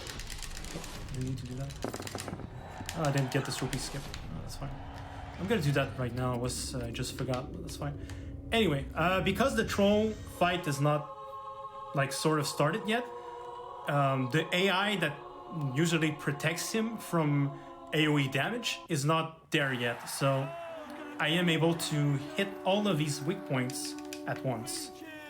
Which, again, as I talked earlier, it's not something that's supposed to be possible usually. But yeah, I did want to equip Rise Dead level 3 and Shock level, Inferno level 5. Inferno level 5, again, I just want to put it back because instant damage is just faster overall. So I'm gonna need that for the Tetris Spire later. But the Race Dead is something I'm gonna need like way later in the game, but I don't really need anything else with the level 3 spells, because from now on every enemy will need at least level 4 to kill. In a little bit after that, I'm gonna need to do like level 5s everywhere. Also now it's a good opportunity to do trophies, because this trophy is worth 5 renown points. And I do have some downtime because I have to wait for Hammer to walk over there. But then after that, whoops, whoops. Oh no, oh no, oh no, oh nice. Oh no, they're all dead. What have I done? Oh no. Until you are truly ready to leave your quest.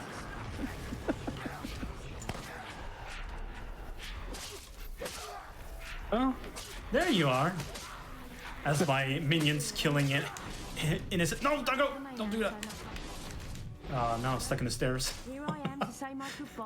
Oh yeah, so I'm stuck in slow speed. If the dog doesn't get in the way, I can use time stop dashes to accelerate where I need to go. And yeah. Okay, got there just in time. Cool. I didn't mean this isn't like that.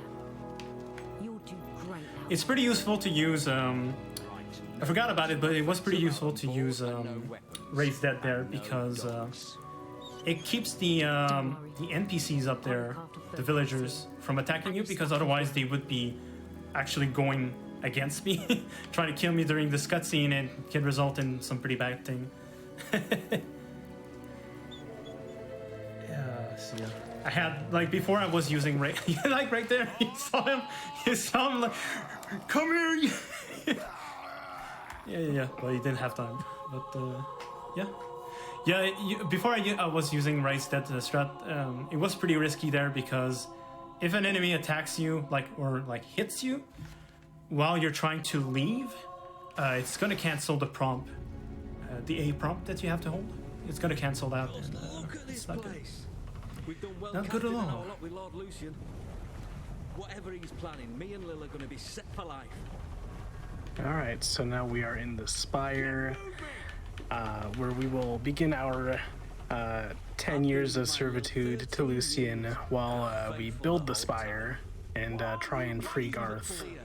Yeah, it's gonna be pretty much like Garth charging the Spirit Bomb for 10 years. That's literally what it is. Garth is like, I have gathered my magic, I have blown my load, help me.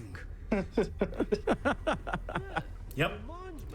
But yeah, no, we're just making I'll be our right way. back, by the way. I'll be right back. I will man the station while we are praising right in front of Lucian.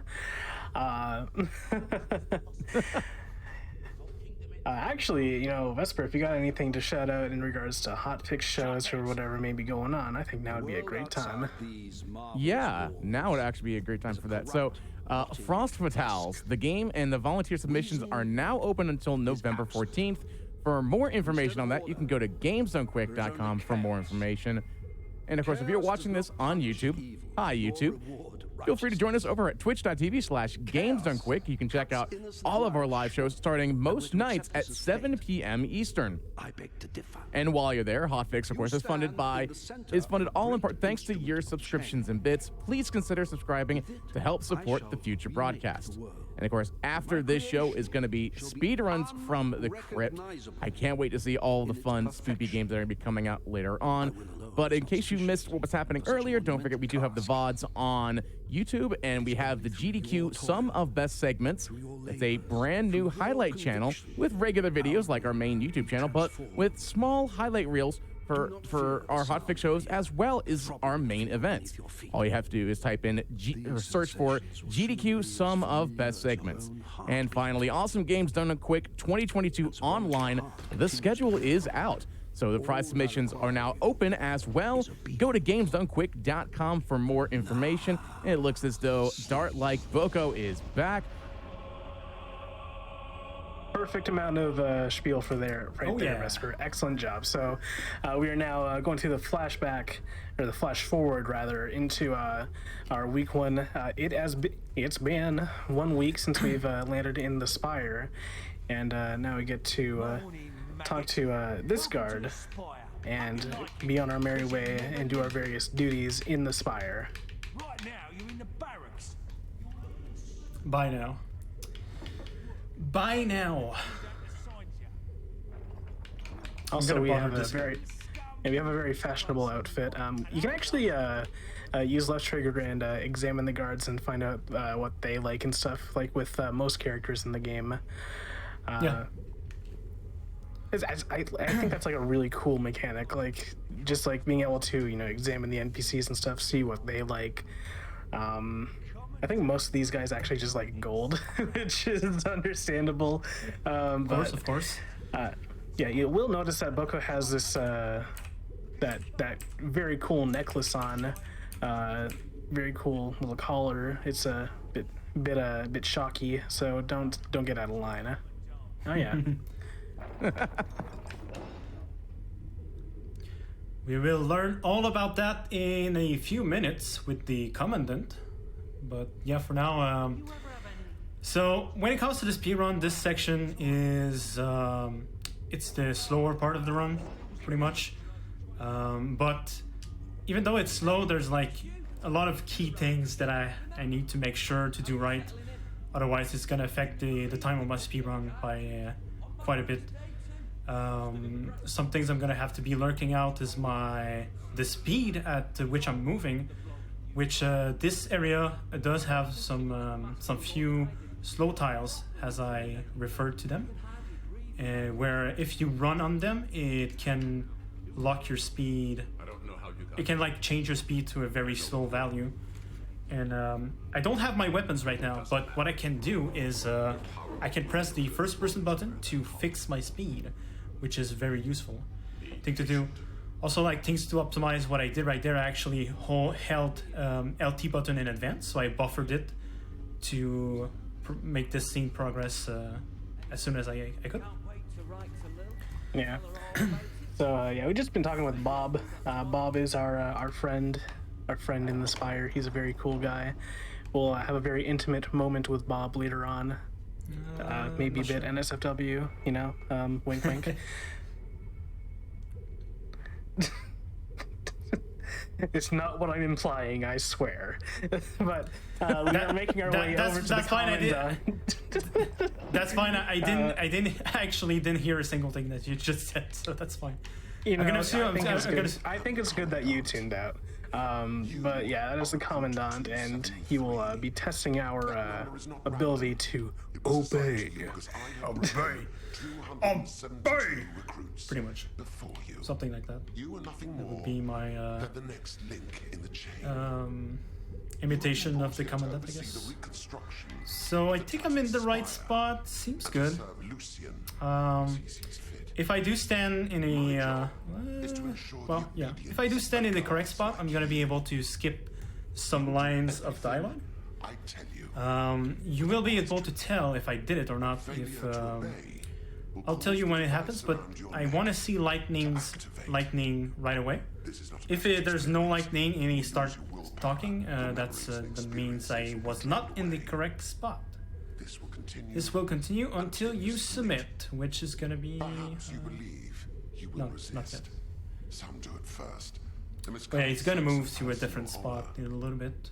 You must decide. Is your honor really? Yeah, so the commandant will just make us do various things like different emotes. Look at the spire. Yep, I got it. Yeah. Oh, nice. Good job. That's a 5-second time save, pretty much. And then I'm gonna hold buffer LT again to proceed with this cutscene. What else? Hey, there was something else I wanted to mention. Let's see. This project is ambitious beyond your wildest imaginings. I guess I'll remember later. But yeah, happens. Would it be the XP loss whenever you disobey? Yeah, so what's important to us is not honor, it's going fast. So in that matter of going fast, there will be there's going to be a lot of choices, like morality choices.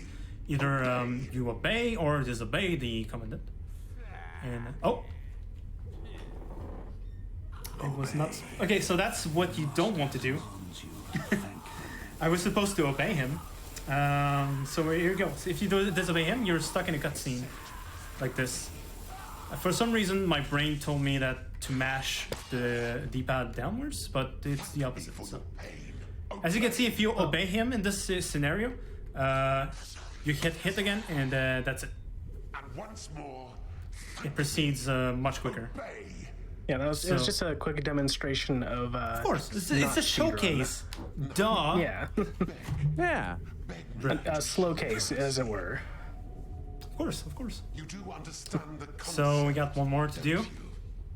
Just like this. There you go. Good. You learn quickly. But yeah, we obey here, but you will see in a bit we actually disobey instead, and that's going to be very important.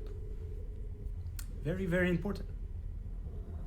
Yeah, so we'll be on prisoner duty, and we will not do our duty and save a bit of time. Exactly. Gotta skip this cutscene and then walk, I believe, to discard right away. So that's gonna trigger the cutscene early, which is gonna open this door a little bit sooner. Be patient. Then, I got bumped. Okay. That's okay. Feed us. Help! Help! Shut it! Ah, there you are. Stand here and guard these maggots till I get back. They're not allowed any food, though.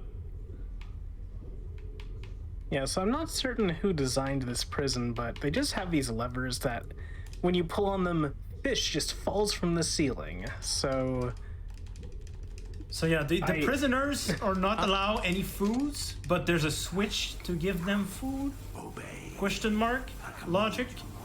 It's rain and food. It's just Hallelujah. fish. It's It's just fish. rain and food. It's just fish. It's like, who designed this place? Like, it's like, you know what this cell needs? A fish lever. Yes. So by the way, down at the bottom of the screen there's a timer. If you don't do anything, you have to wait the whole timer. But if I disobey 3 times, this will skip the rest of this timer. Yeah, As you'll we'll just see. pass out. So it's a time save, and the people get to eat. So Yeah, so that way you don't have to wait. It's a win-win. it is a I win-win. mean, I wouldn't mind a fish lever, personally. I mean, It's free food. Yeah. it's free food. You can't It's argue with free food. it's a sashimi switch, you know.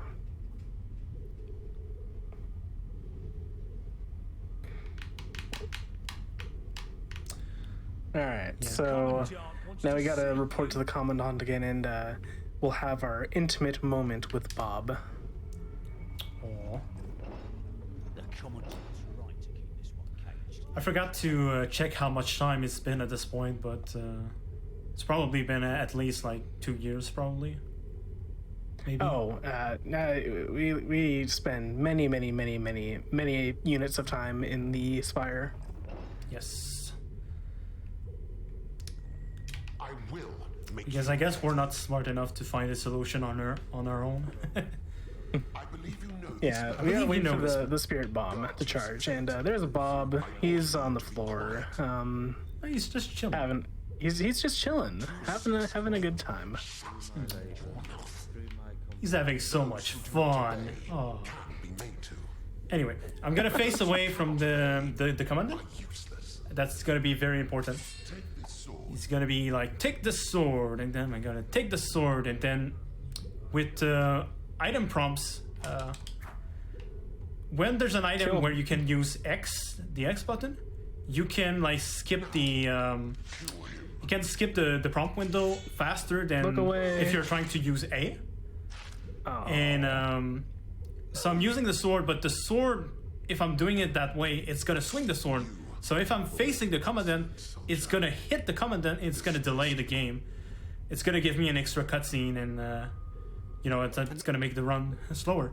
So yeah, Rip Bob, that was pretty rude. I mean, we could have stabbed him like somewhere a little bit nicer, but man, you didn't have to go that far. That's like Bob looked at us and he's like, "But you're my friend," and then you just praised on him so hard.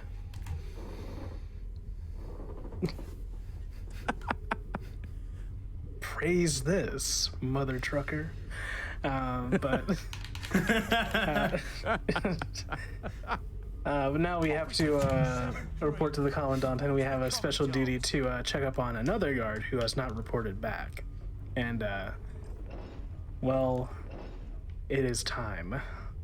I think my speed is fine now. Yeah, this is good. There is a way to easily tell in this section if you had slow speed, if your character is walking, running normally. But anyway, you don't really see that animation right now. Anyway, Just thoroughly enjoy when you talk to someone, just immediately turn around. Yeah. You will obey. I get it. I'm going. I have to obey somewhere else. I have to go. Zoom. Onwards. Look at how fast I'm obeying. Yeah, no, we were just making our way through the prison, past the fish lovers, and just down the hall to the left, and then another left, and then we'll find our way to a dead guard, Yeah. not a Garth. There wouldn't be Garth. That's a spoiler. Speaking of the pose, you probably want to pay attention to what's coming up right here once I pick up these weapons. And there's gonna be weapons finally. Ooh. Yeah, Nice. so we'll just zoom in on this guard and pick up some stuff. I'm gonna keep all 2 potions. I'm already full HP. That's good. And there's the spirit zap. Garth has freed himself. Okay, check this out. Check this out. There. I've removed it. It took me years to focus enough ability. Is it gonna do it? Our collars. No, it didn't do it. I guess it doesn't care this time. Okay, never mind. But yeah, this it's obviously it's not. Oh, there it is. There it is. There we go. Oh. I get knocked down, and then I just escape with Garth. Scabadoo-ba-doo, scabadoo-ba-da-ba-doo-ba-ba. I know that song. Drink him. Alright, so we are making our escape now, but we have to first take out the commandant, which is going to be a fun time. Yeah. I also have to deal with these guards. Yeah, the upcoming gates will only open once the guards are dead. And most of these guards will die from level 4 Inferno, but some of them, for some reason, like one of these here, is gonna have to lose level 5 because he has a little bit more HP than the others for some reason. Because that makes sense. And yeah. He's simply built differently. Yes, of course. It's the same JPEG, but he's built different. Yeah, so... Oh, this guy didn't come. Okay. So, he's a little bit late to the party. Yep. I'm just gonna take him down. Unfortunate. We will take a good amount of damage during this section and the upcoming boss, most likely. We'll see. just have to on this route, especially on this route, you have to hope that they're not too aggressive, which they are a little bit aggressive right now. Oh, that's an Inferno miss. Whoa. Cool. So on Xbox 360 route, I would have been able to kill this guy with the pistol, but now I have to charge level 4 again, which takes a little bit of time. Now I'm almost dead, but thankfully this last waves of guards are it's a little bit safer with the spot. We'll see. I might have the time to guard, please. What are you doing? Please stop. You know, Garth is just getting revenge for you body blocking him at the start of the game. Okay. Oh, it missed. Inferno miss. Okay, I'm just gonna do this. I'm gonna die otherwise. Actually, I could have done level 4. Actually, I forgot. Oh no, that's the one guard that survives level 4. Of course, it's the one guard that survives level 4 that's left. Of course. Okay, you gotta avoid soft lock here. You have to wait for him to walk. If you go into the room without him, you're gonna have a. Oh wow, you're gonna have a bad. You're gonna have a bad time. Yeah. Yeah. Okay, we're safe. We are safe from the soft lock. I know what you're thinking. Yeah, the section of the game is actually very prone to soft locking, even in casual play. So it's important to play it safe. This LT button you cannot buffer. I have to mash. There you go. Well, actually, you have to mash because the scene moves on when you're releasing the LT button rather than when you're pressing it for the first time. So that's why you have to mash. Is the soft lock just something that's in the game, or is it like a button combination or something that may accidentally trigger? It's just because the cutscene is based like guard is the trigger. So if you go into the room, the room gets locked up, and guard will not be in the room, which means he cannot proceed with the cutscene that's supposed to play. Yeah, so it's just a matter of taking things a little bit too quickly. Yeah. I was. Oh, okay. I messed up. No. I messed up. That's not what I was supposed to do. That's fine. You get knocked down, but you get up again. Yeah. Okay, so let's try again. I almost had enough time to use my potion, but not this time.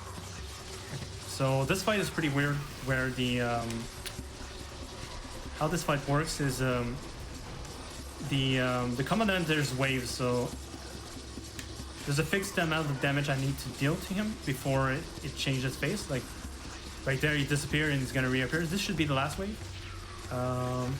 But the commandant will only take damage once all the guards are dead. So if you try to focus the commandant, just focus the commandant, it's not gonna do anything. It's you need to kill the guards first and then damage the commandant, or like damage the commandant at the same time. So if there's a guard still alive, in a case where you get an Inferno miss, for example, that's gonna waste a lot of time, for example. Yeah, so Garth just sucked up all the XP there and has activated the Kalos gates, so we can now escape the spire. Exactly, and now I'm gonna wait a little bit. If I try to go into the portal too soon, it's not gonna work. Cool, we got it. Very good. Yeah, you gotta make sure you don't go in too quick, or else you gotta just dip out and then go back in. Again, just how the story works, I just have to wait for this again. Yeah, if I don't wait, it's not gonna work. He's just firing off those fireballs straight into the ship there. So. Yeah, that's unfortunate. I'm gonna have to roll. Oh, never mind. Never mind. Never mind. Okay, so yeah, this cutscene trigger right here would not happen if I didn't wait for Garth's line of dialogue to finish.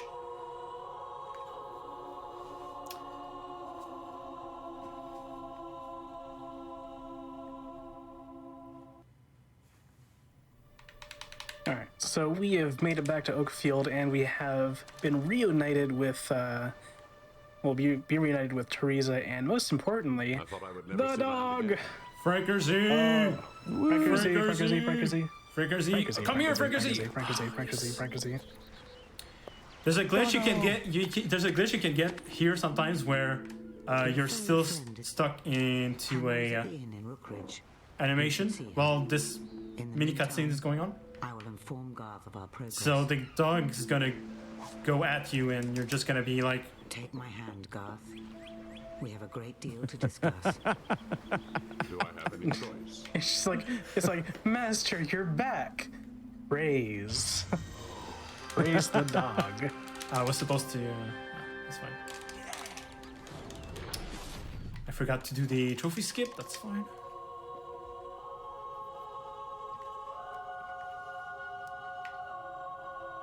All right, so we got to meet up with Hammer in the Rookbridge Inn, and If I didn't know better. Hammer's like, "Whoa, nice haircut." You old bastard. But no, it's You look good considering. yeah. Did you try the crucible peanuts? I hear Considering you almost died. Contestants, only the audience. Yeah, I mean, Bob was the one who got stabbed, not you, so it's fine. But now we have to make our way out to Wraithmarsh, but to do that we need to use Garth's old tower and use the Cullisgate up there to teleport away way out there so we can make it to Bloodstone and talk with Reaver, the hero skill.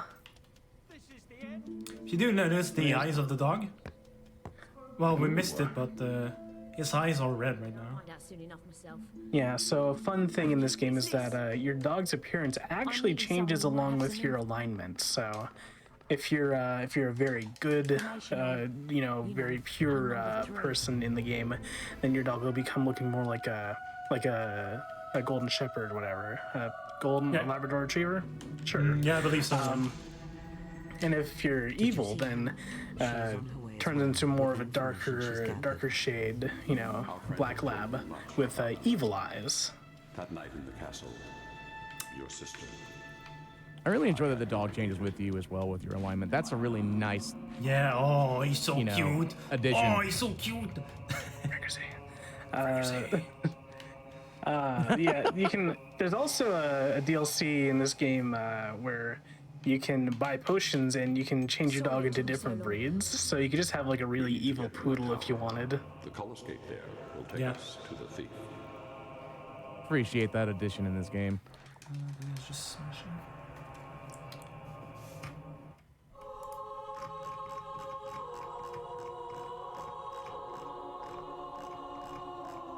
All right.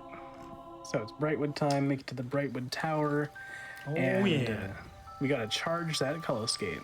But first, before that, we're gonna have a nice wave fight. Well, first we need to make it to the tower. We gotta take a Yeah. detour.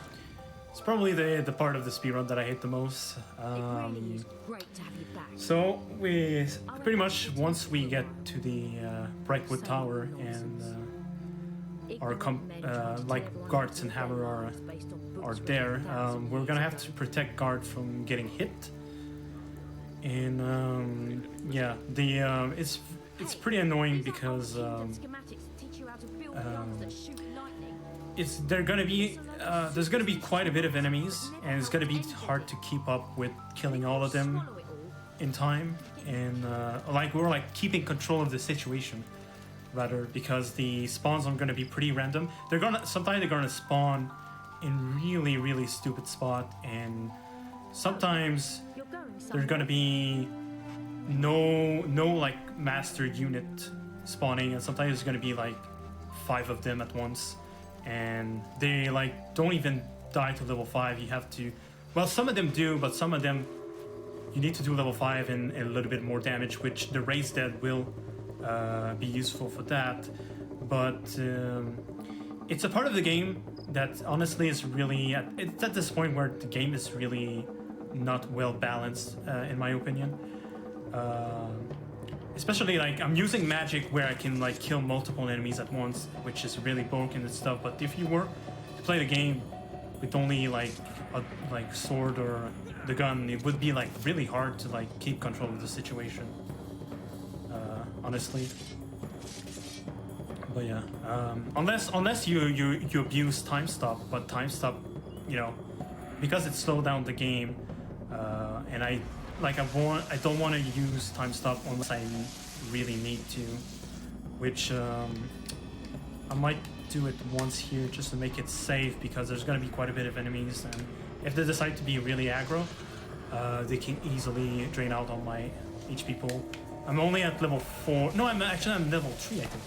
I didn't buy the level 4 yet, I think.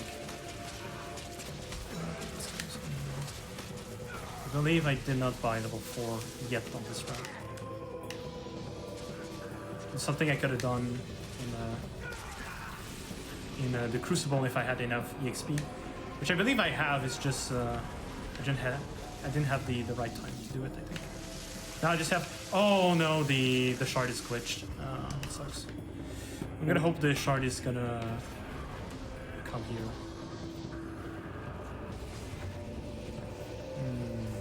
That might be a problem. Oh, that's gonna hit. Wow, I got super lucky. Because Easy. Oh wow, I got super lucky. Okay, I didn't lose time much at all. I think that was intentional. Wow. Please, everybody, easy clap. Because the shard can only be hit when the weak point is open, and because I couldn't see the shard, I didn't know if it was in a weak state or not. But yeah, so I just had the gamer intuition to know. Of course. So this section is kind of a pattern I'm gonna try to do to keep this situation under control. But even with these strats, it's very much possible that I will lose control of the enemies and bad things are gonna happen. So there's a master unit down there. Didn't get hit, so I'm gonna do it again. So that's not a good start. I have to do level 5, otherwise it's not gonna kill. I think as a safety, I'm gonna do raise that again. Just be safe. Okay, that sucks. Oh, okay, Hammer got the aggro, which is good. That's really not a good start. Oh, this guy decided to come late. Party. Okay, so I can see level 4 sometimes doesn't kill these guards where it used to before. Okay. Oh, just in time. No, I still got hit, unfortunately. Okay, we're just gonna move on. Maybe I'll be able to keep it under control now. Although I'm almost dead. I have to be careful on my HP. Only 2 of them spawn now, so that was lucky. Okay, they still level 3 and then level 5 shark. If this works well, I'm still under control. I think he got hit. I'm not sure if I lost something. Oh wow, there wasn't what? How?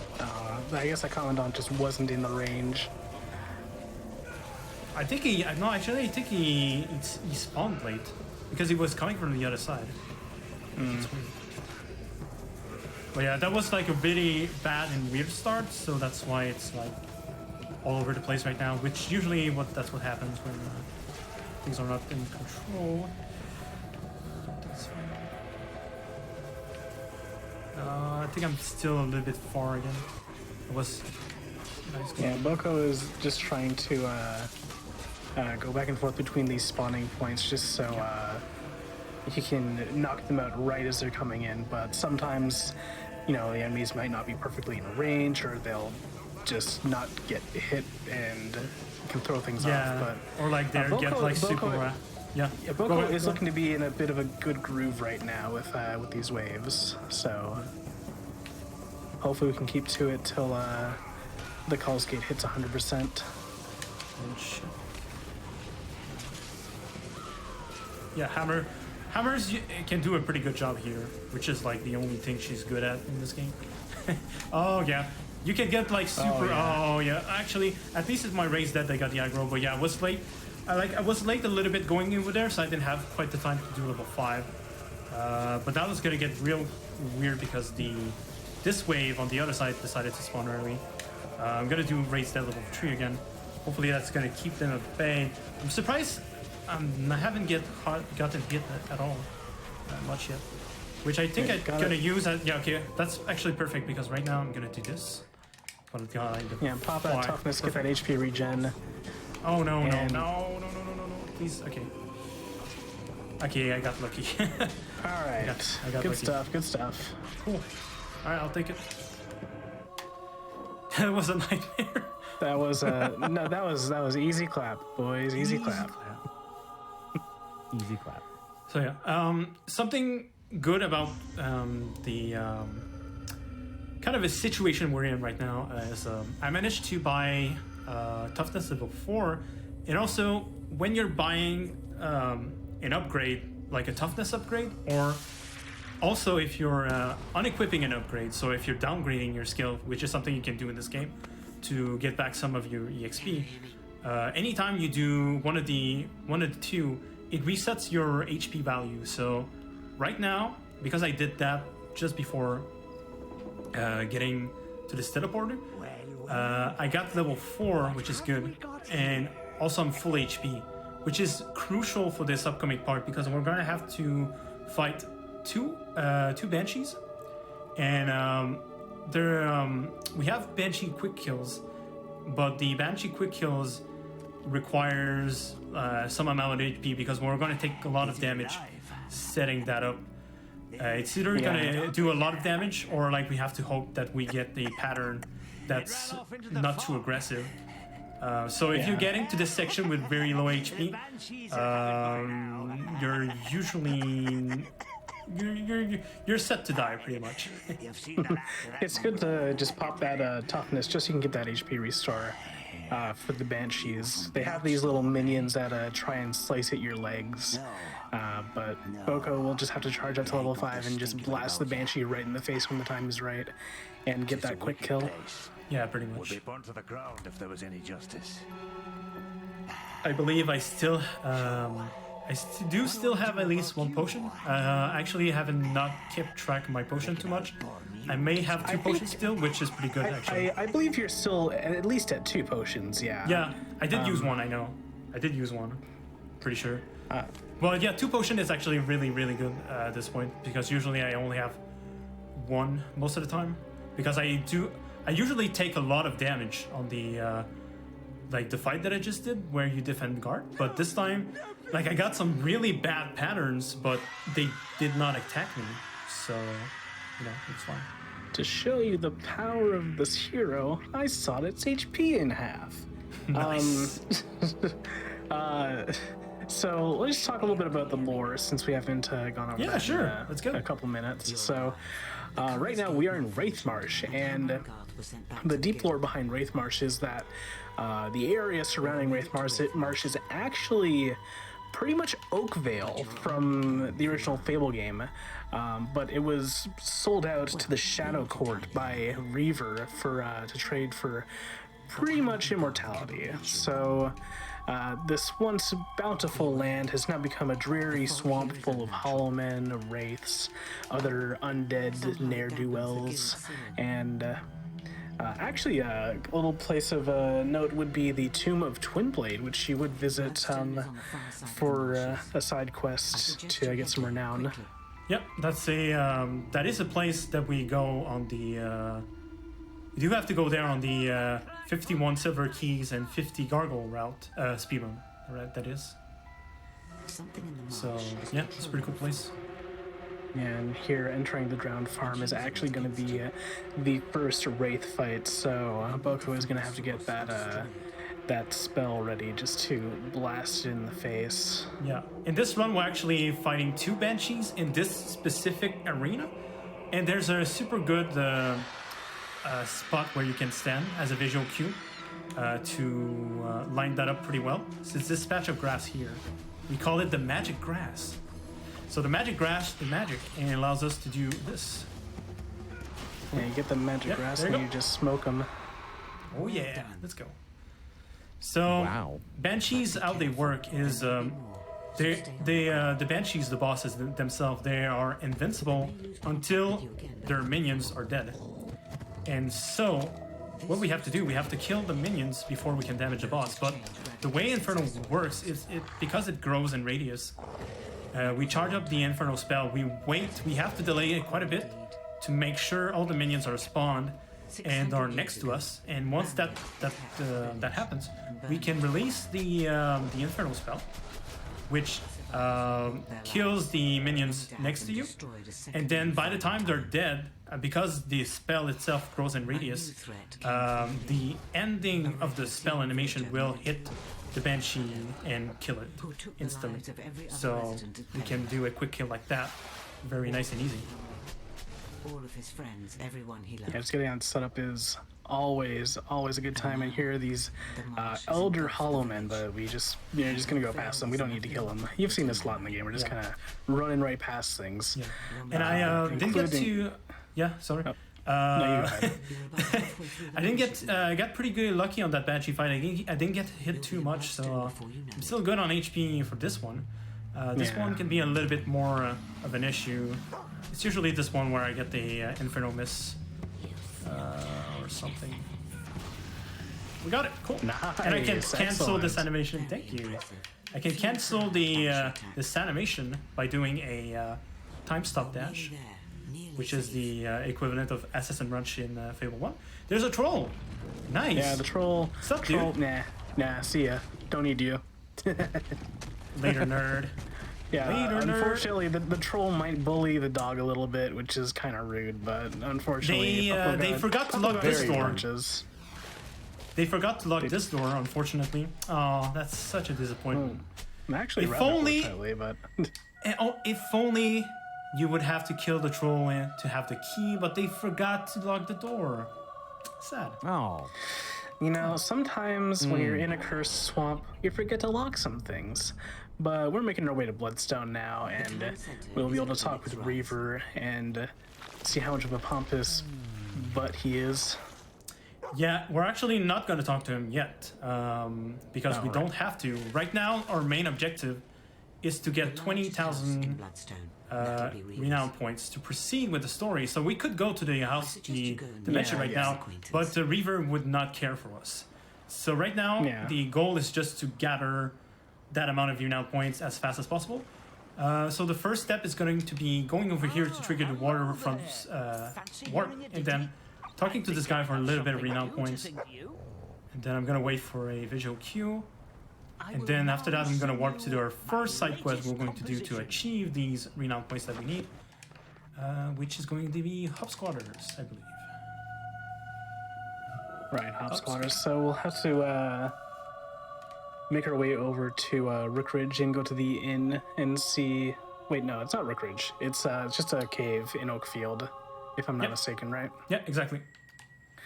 Yeah, I was thinking of the other one with the troll, but... Yeah, well, yeah, it's pretty similar, I guess, because, yeah, that one cave in Rookridge is also a cave where there's a lot of hops. You look like the sort of goes in the So, cave. yeah. So yeah, we have to enter the cavern and clear out the hobs, or at least that's what we're told we have to do.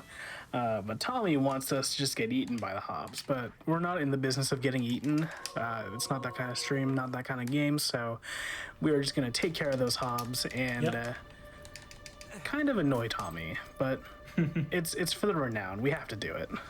Yeah. Murderer. I'm getting a little bit of ahead of myself, but... You murdered them. Murderer. Actually, okay, so on this route, it's actually a little bit better to equip level 4 Shark, which I forgot. So I can use level 4, but I might use level 5 if I don't... Yeah, okay, yeah. So this in a sense, it's going to be level 5. If I think I have enough time to cast the spell before the Mage Hob spawns the minion, I'm going to use level 4, otherwise I'm going to use level 5. No, I'm not going to chance it. I'm just going to do level 5 again. I will use my potion now, which is pretty good. 5 hobs? Oh no, this one glitched because of the barrel, unfortunately. I think? Yeah. Alright, cool. Sometimes there's like jank with the barrel damage that get the barrel damage get applied first and they get iframes, so the spell that you cast doesn't actually do damage. Okay, this one is gonna work level 4 first. Yeah, should be. Yeah, so what Book was talking about in regards to the iframes is that some of the hobs actually will just be hiding inside of barrels, awaiting to ambush you, and whenever Boko casts that spell to initially just kind of blast them away, the damage is just eaten up by the barrel instead of the hob, so... Yeah, then right there, what I did, there was some pretty key weapon swapping that I just did. Usually going through that corridor is pretty slow, but if you weapon swap at the right time, you can reset your HP. Yeah, so Tommy's like, murderer, you were meant to be. And so you just kind of blast Tommy and then be on your way out. Yeah, I was supposed to aim at him, but I forgot on this run you have to aim at him to do enough damage to kill him in a single blow, because we don't have any skill upgrade in this route. But yeah, that's pretty much it for this quest. Now if I mash this goal, might be able to do the trophy skip, maybe? Nope. Skip like that then. Next up we have Something's Rotten. Oh yeah, that's the quest I was talking about. Yep. So we have to go to the Rickford Inn and discuss with the innkeeper why the water just is bad. Spoiler alert, it's troll runoff. So we have to just take out the troll and clear out the cave. But who'd want to buy a stinking... And once you do this quest, you actually get offered the inn itself, and you can buy it for relatively cheap, but we don't need to buy it as we are in a speedrun. Yeah, of course. Of course. And yeah, that's gonna be the final troll quick kill. So actually, so we have like 3 trolls to kill in this run. In the past, this last troll used to be one of the hardest. It's among the ones that gave the most trouble, and it's the one where the strat changed the most throughout the years. But now I think it's a pretty good, we have a pretty good strat for it, so check this out. Again, the trolls, you're not supposed to be able to hit multiple weak points at once, but I am a speedrun magician, and I will do so, because I feel like it.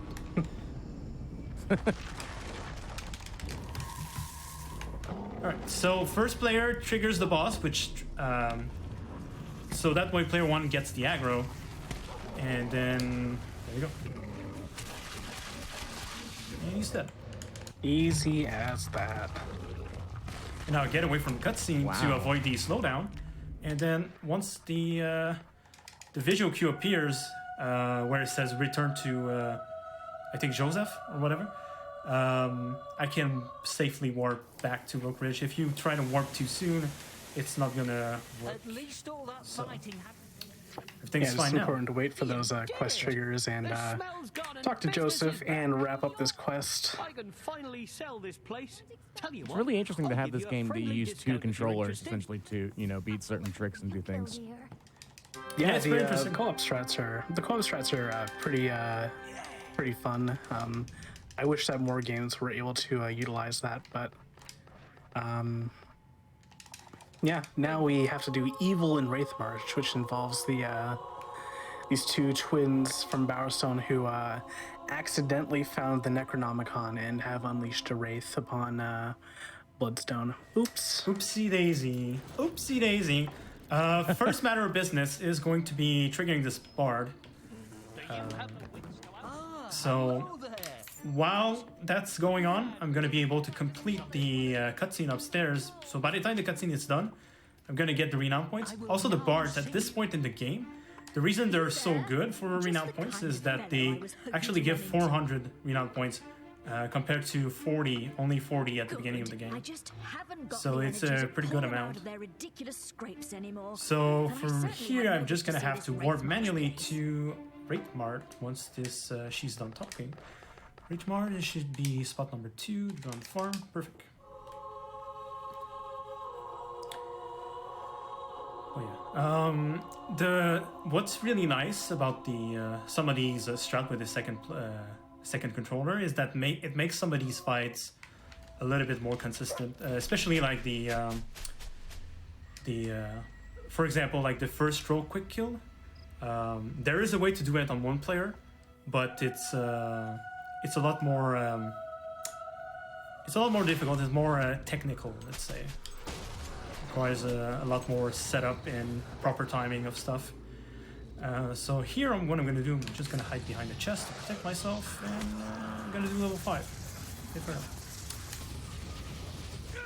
It doesn't matter too much how fast you're killing them, because you have to wait for Sam and Max to stop talking.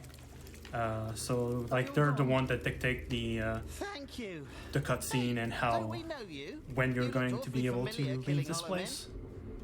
The important thing is that it's all over. Yeah, so you just gotta save those two, and then Go on, tell him. well, No, you tell him. wait for them to spill the beans on what they did.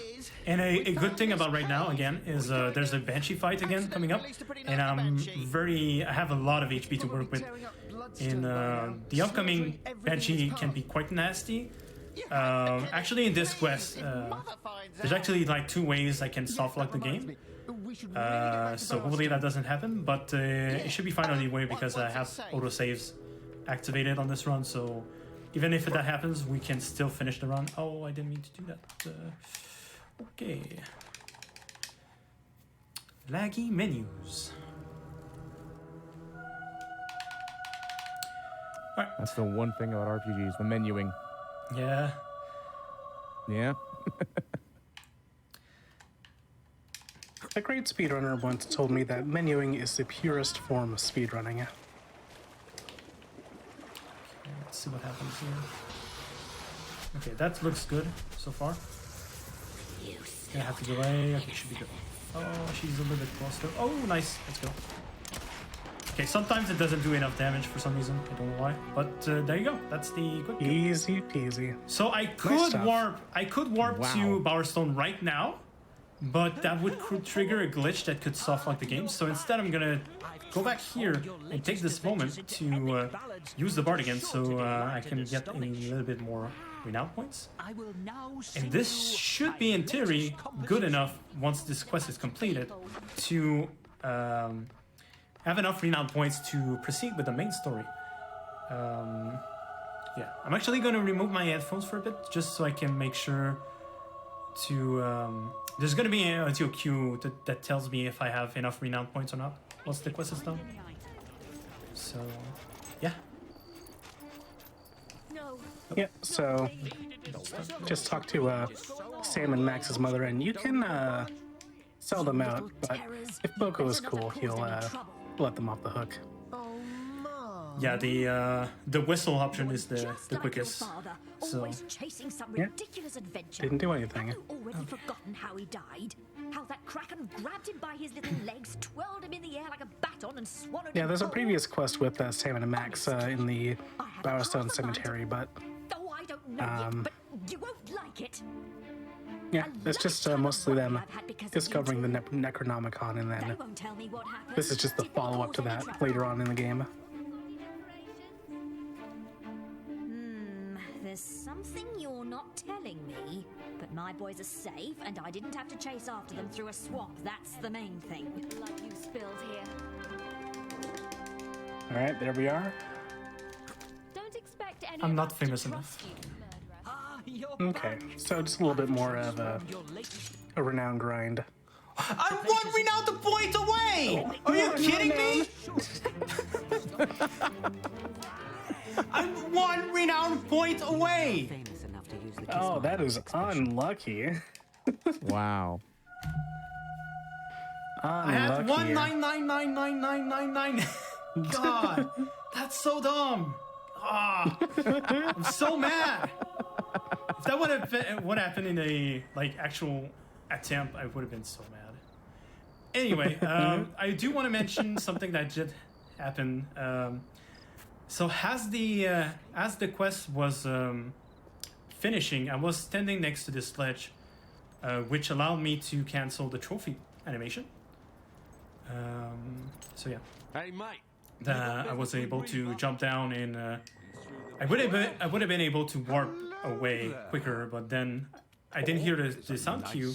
I decided to use the bard right away just to be safe, but then I checked my renown point count and I was like 1 point away. I was like, You must be looking for someone, and who else could it be Anyway. but me?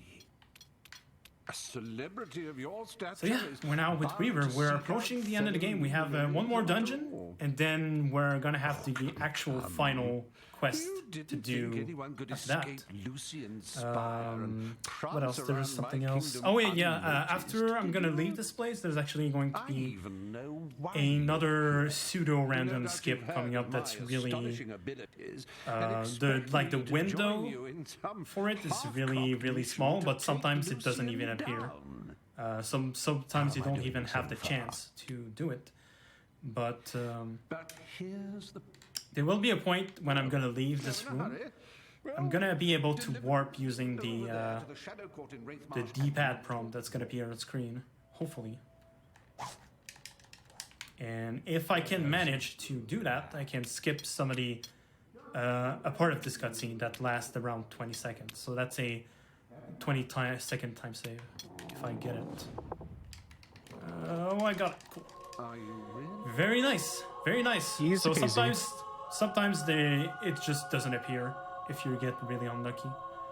I don't really know why, if it does or if it doesn't, but yeah. You have to be mashing way in advance, because if you're trying to press the D-pad button as it appears, you're not gonna get it. It's not gonna work. You're gonna be too late. Also, a very nice pattern with the magic grass. Very nice pattern. This last Banshee is usually the one that's the least aggressive for some reason. I don't know why, but it is what it is.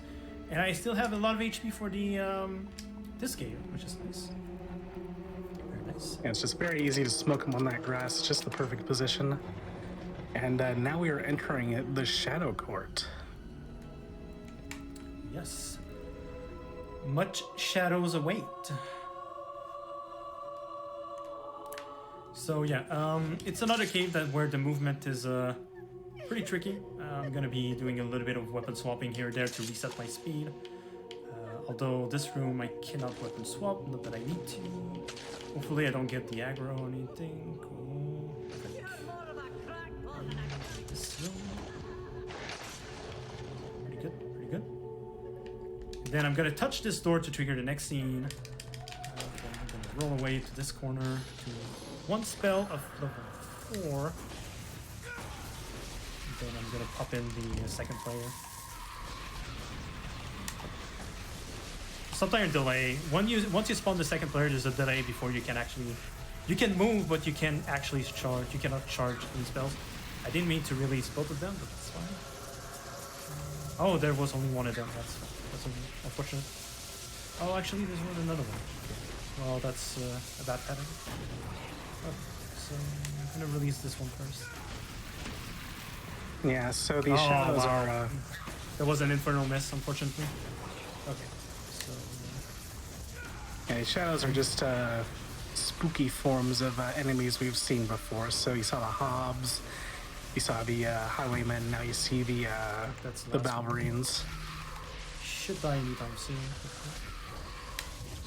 Yeah, you see, this is the issue with Shock. Sometimes it's just they'll have the electricity going, but you're not certain when they're gonna die. So sometimes it can take a while, but usually the damage output is bigger on the Shock. Usually, and the bigger benefit with Shock in the speedrun is that it doesn't miss. But we still use Inferno for most of it because that's the fastest damage output. Although we do need Shock level 5 for the speedrun. Again, we want to use it for the... actually, we want to use it for the Crucible Troll. And also, we want to use it... we actually want to use it for the...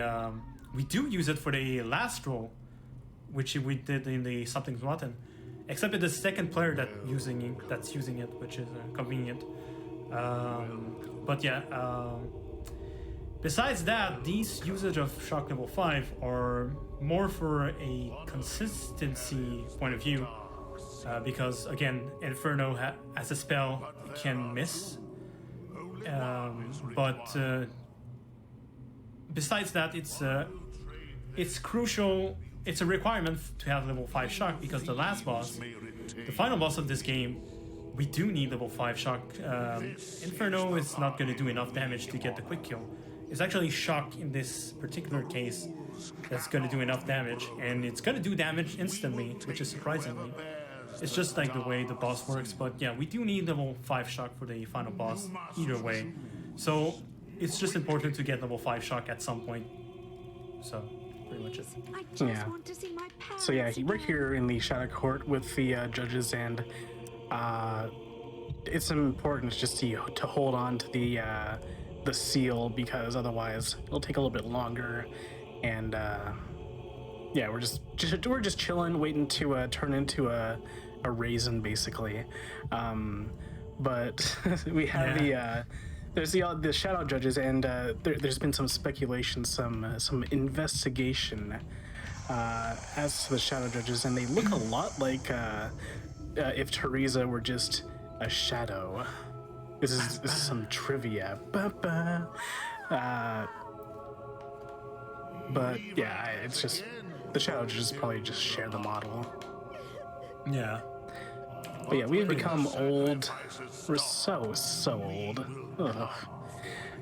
But we've done the good deed, the fast deed, and we've got to make our way back to Reaver. You sacrifice yourself for the sake of a stranger.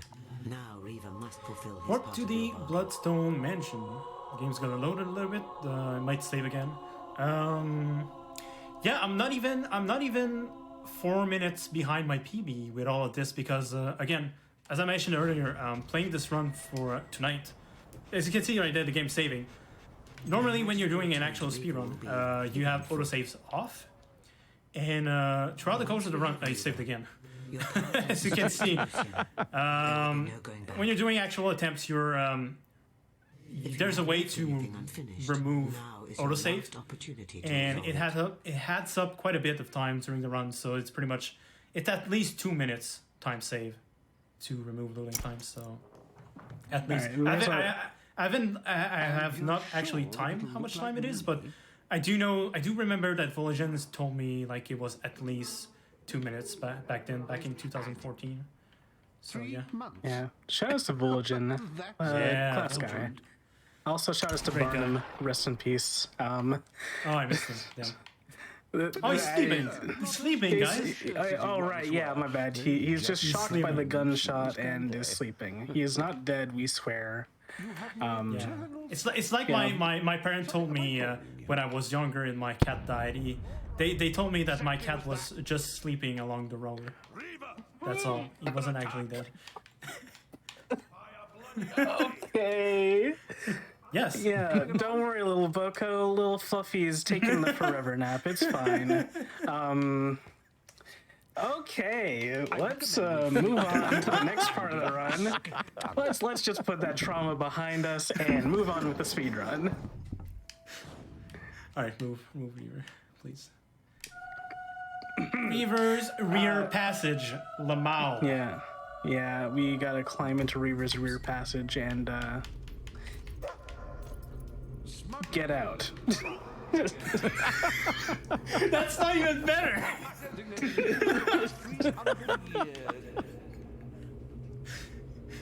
God. Why did I choose the word climb? Well then, let's move on. Okay, so yeah, we have some guards that we are not gonna fight. Again, I'm gonna take advantage of weapon swapping again because slow speed, tiles. Gonna try to weapon swap gun here. That way I can have sword for later. Again, swapping to ranged weapon can be dangerous because if there's enemies in front of you, he's gonna try to shoot at them, and that's not good because you're no longer moving at that point. So. Might have to do first person if I get slow speed here. No, I think I'm fine. This, perfect. Okay, this is looking good to get the first cycle. The fast cycle, rather. Fast cycle. I'm not all that lucky. I've killed 4 of them so far. Nearly there. There you go. Alright, so we made it out to Smuggler's Beach. And there'll be one last thing we gotta do. Well, Reaver's gonna do. He's actually gonna blow out his own rear passage with explosives. Of course, and we will encounter the Great Shard. Are all the Yeah, so yeah, we have the like actual final boss coming up. There's still gonna be a good amount of gameplay left to do, but when it comes to battle themselves, this is gonna be the real actual like major fight we're gonna clear. And also, with this boss coming up, there's actually going to be a quick kill. You can actually kill the boss in a single cycle, but that requires... it's actually frame perfect. It requires both players to... You have to release the spell on both players on the same frame. And your position has to be good as well, but mostly you have to release the B button on both controllers at the same time if you want to get the first cycle. So that's what I'm going to try to do in a little bit. After this thing explodes. Yes.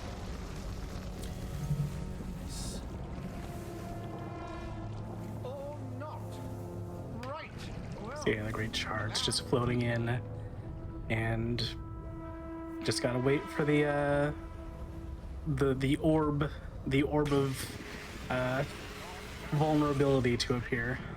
Yeah, for now we do have to kill these waves of enemies before the game proceeds on. So hopefully we don't die. Okay, so player 2 got most of the aggro, which is good.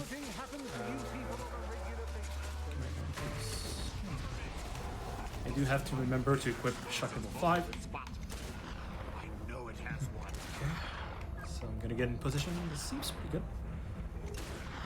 Okay, so now I'm gonna have to do some fingers acrobat. I have to hold B buttons on both controllers and control sticks forward. So yeah, on one controller I'm using my my pinky on the joystick and my index on the A button, and then on the other controller it's the opposite. So putting my controllers on my table for this is pretty nice, but yeah, I'm gonna have to release the B button on the same frame. So let's see what happens. Good luck. Thank you. After this dialogue right here, it's gonna happen.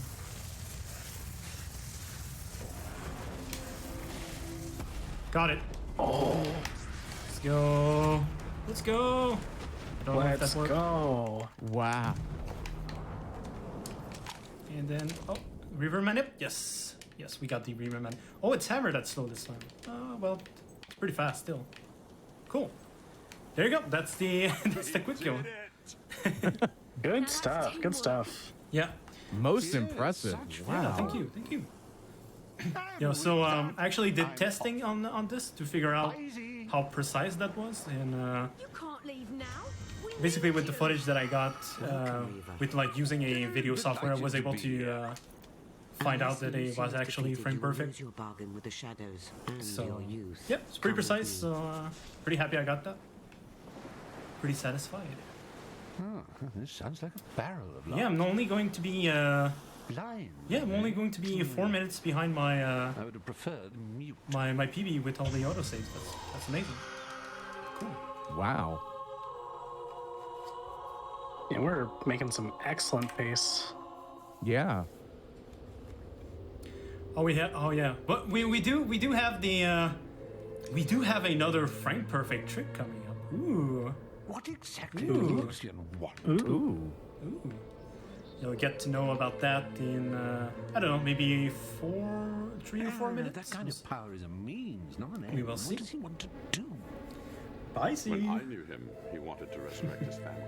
Yeah, right now we're just waiting to activate the activate everybody and get all the power all concentrated into us, the main character.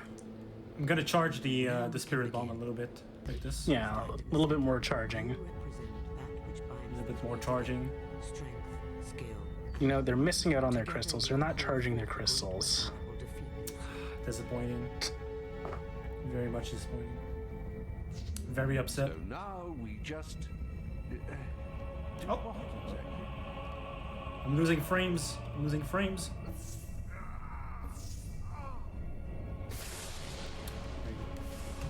Sweet. Alright, so everyone is getting the Get energy. your Bible thumbs ready. Oh or yeah, any it is. related any related emote of the sorts. It is. It's dog time. I agree. Well, I did enjoy making that pretty light with you, but with that done, what happens now? I don't know. We crossed beyond the far edge of my knowledge when we stepped into the center. Wait, where's Teresa? Well, this can't be good.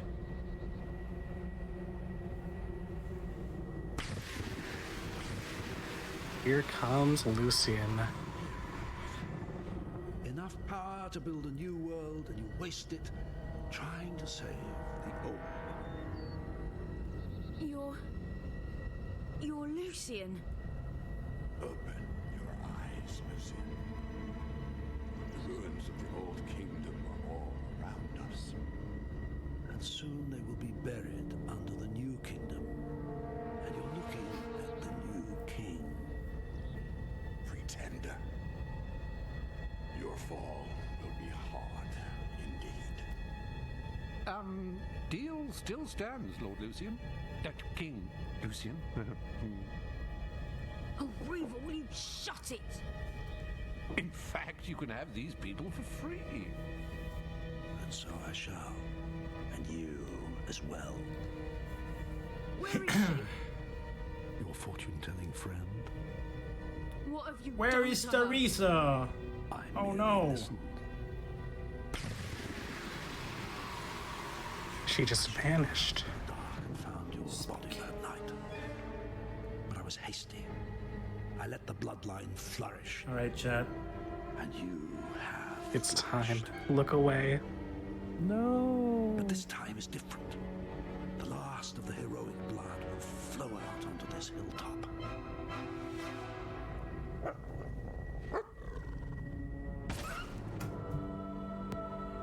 No. This is so sad. Misguided and weak. The last time I killed you, it tore my heart out. Half in the chat. Of course, you're I have to pay respects to our doggo. But then, so was I. Aw, poor doggo. Death is not your destiny today, little sparrow.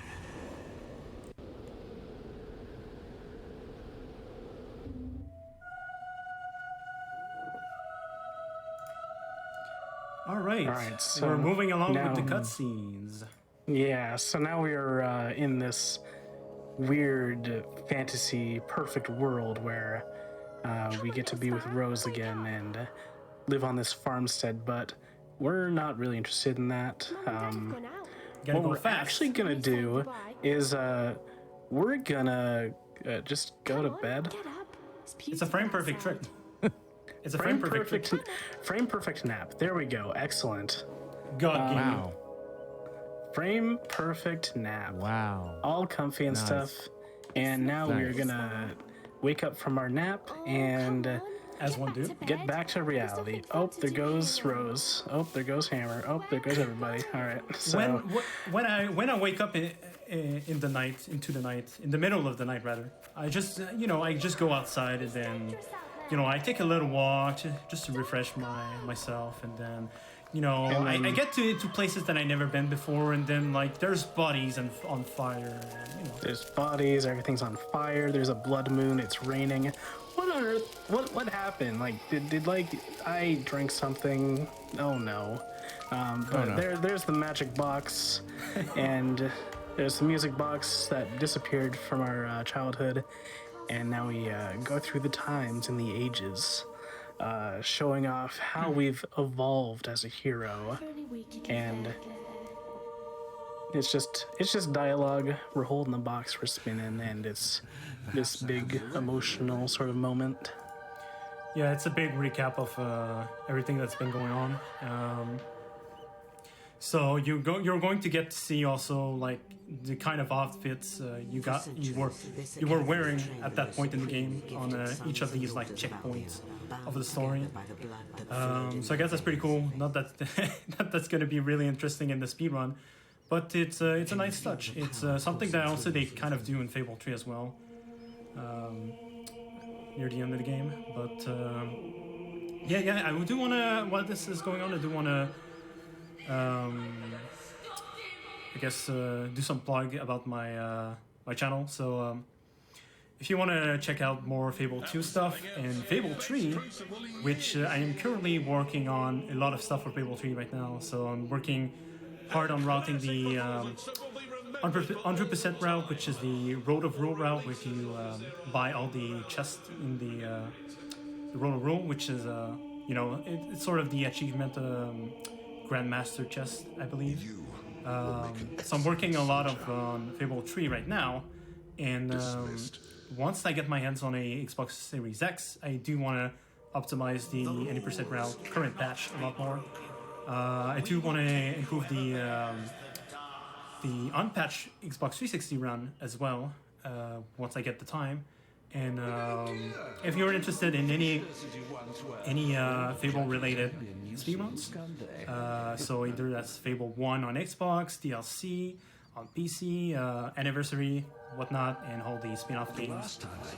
If you want to ask more questions about my speedruns on Fable 2 or Fable 3, you can you know, go on the Discord channel for the speedrunning community. Spam me there. That's pretty much, yeah, that's it for my plug. Did you want to say anything else to add about that, Bigla? You have passed the test. I mean, no. Your rewards You covered it pretty well. If you want to join the Discord, of course, go to any of the Fable boards on speedrun.com. So, like speedrun.com/Fable TLC or just Fable. You can go there and you can join our Discord server, and there are plenty of people there to help you out with any questions or comments. And now we are at the Tattered Spire. This is it. This is the end of the game. The ultimate moment where we face off against Lucian, and we swear he's not a chump. It's gonna be a pretty difficult battle. You know, I did spend a few hours practicing this fight for this occasion,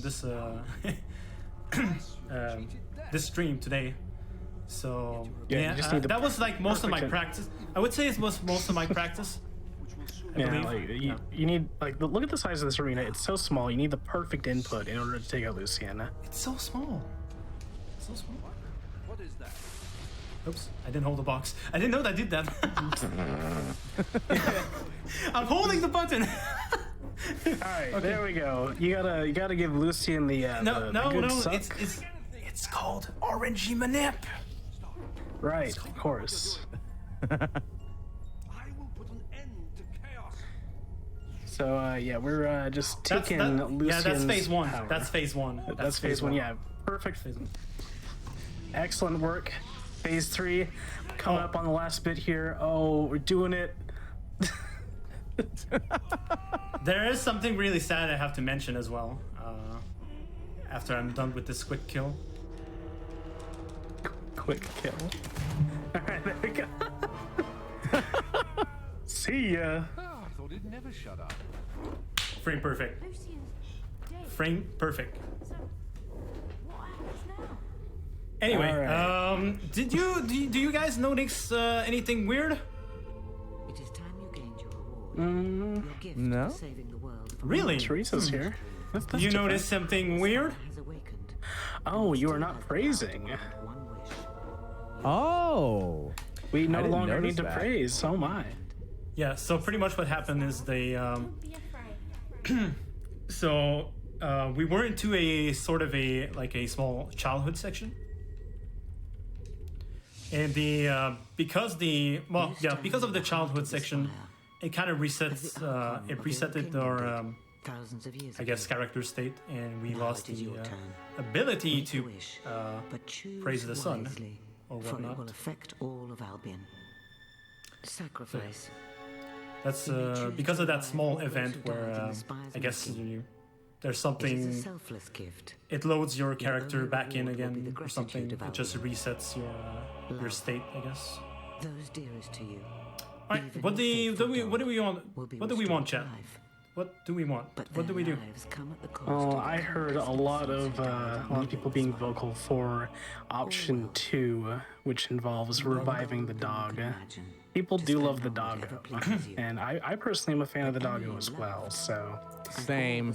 I think you'd I be. mean unfortunately for the speedrun, we have to go for the money. What will you choose? We got time to spare. I think we can bring back the doggo.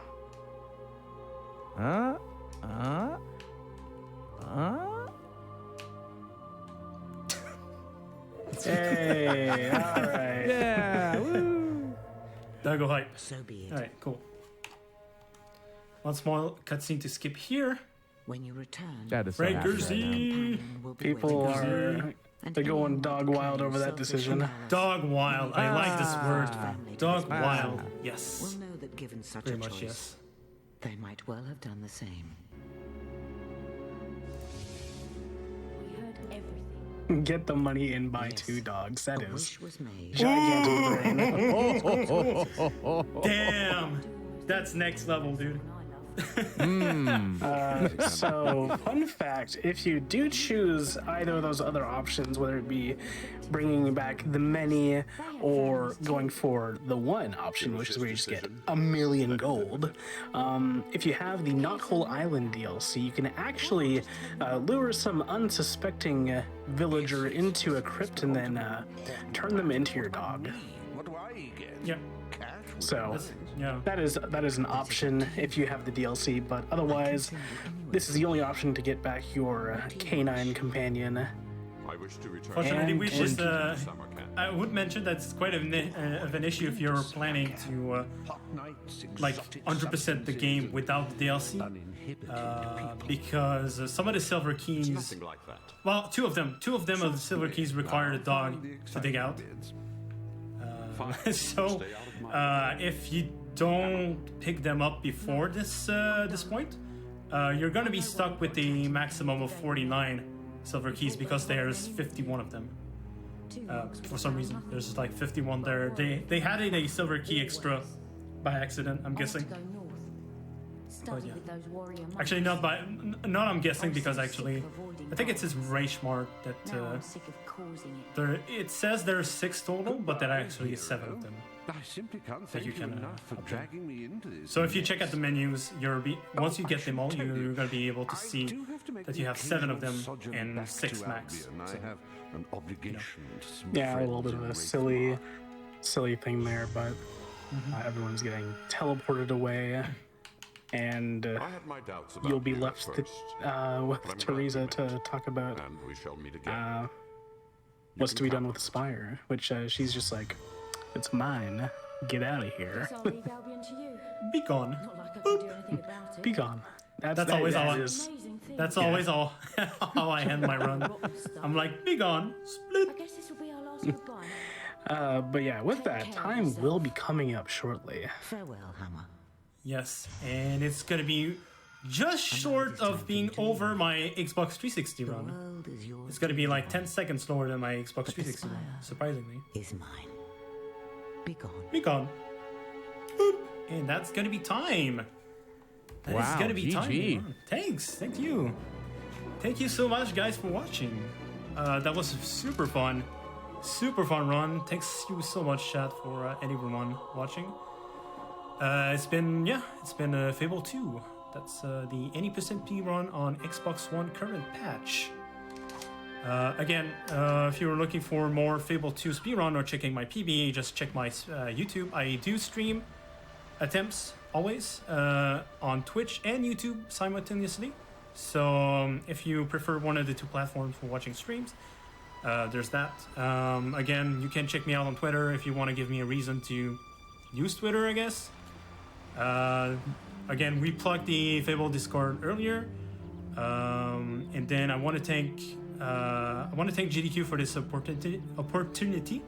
It was real fun. Thank you a lot, Midnight Vesper, for being the host, and Richard for all the tech stuff. Thank you so much, guys. You're amazing. And thank you. what about you, Bigla? Thank you again. Thank you too. I mean, the only reason we got to show this off is, unfortunately, we did have a drop on the show. But, Oh, damn. I appreciate Vesper for the opportunity to show off Fable once again on the show. If you're at all interested in content outside of Fable, you can follow me on Twitch. You can also check out my Twitter, and you can check out AGDQ this coming January. I'll be on there doing a wave break. That'll be a fun one. But I think that we have done our proper shoutouts here. Before we go, I do believe there is some praise that needs to be given to the dog, some pets, and then I think we can. Oh yes, let's do that. Yeah, we can. Good thing I saved them. No, don't run away. Well, I guess I'll die. See ya. Okay, hold on. We gotta. About those pets. Okay. About those pets. All right. Well. Wait. I got it. Come on, puppy. Come on, Dagu. Trying to first person. Ah, there you go. Ah, there we go. Right. All right. All right, that's it for me, guys. Thank you so much for watching. I hope you had fun, and I'll see you guys at some point, I guess, maybe. Yeah. All right, Next, we take got care. speedruns from the crypt. Oh yeah. Yeah, we let's got speedruns from the go. crypt coming up next. Cool. With Ecdysis. Thank you all so very much for enjoying this amazing bargain bin run. We're going to take a small break. Everyone get up, stretch, get some water, hydrate yourself, and we'll let Ecdysis take it on over with speedruns from the crypt. Stay tuned.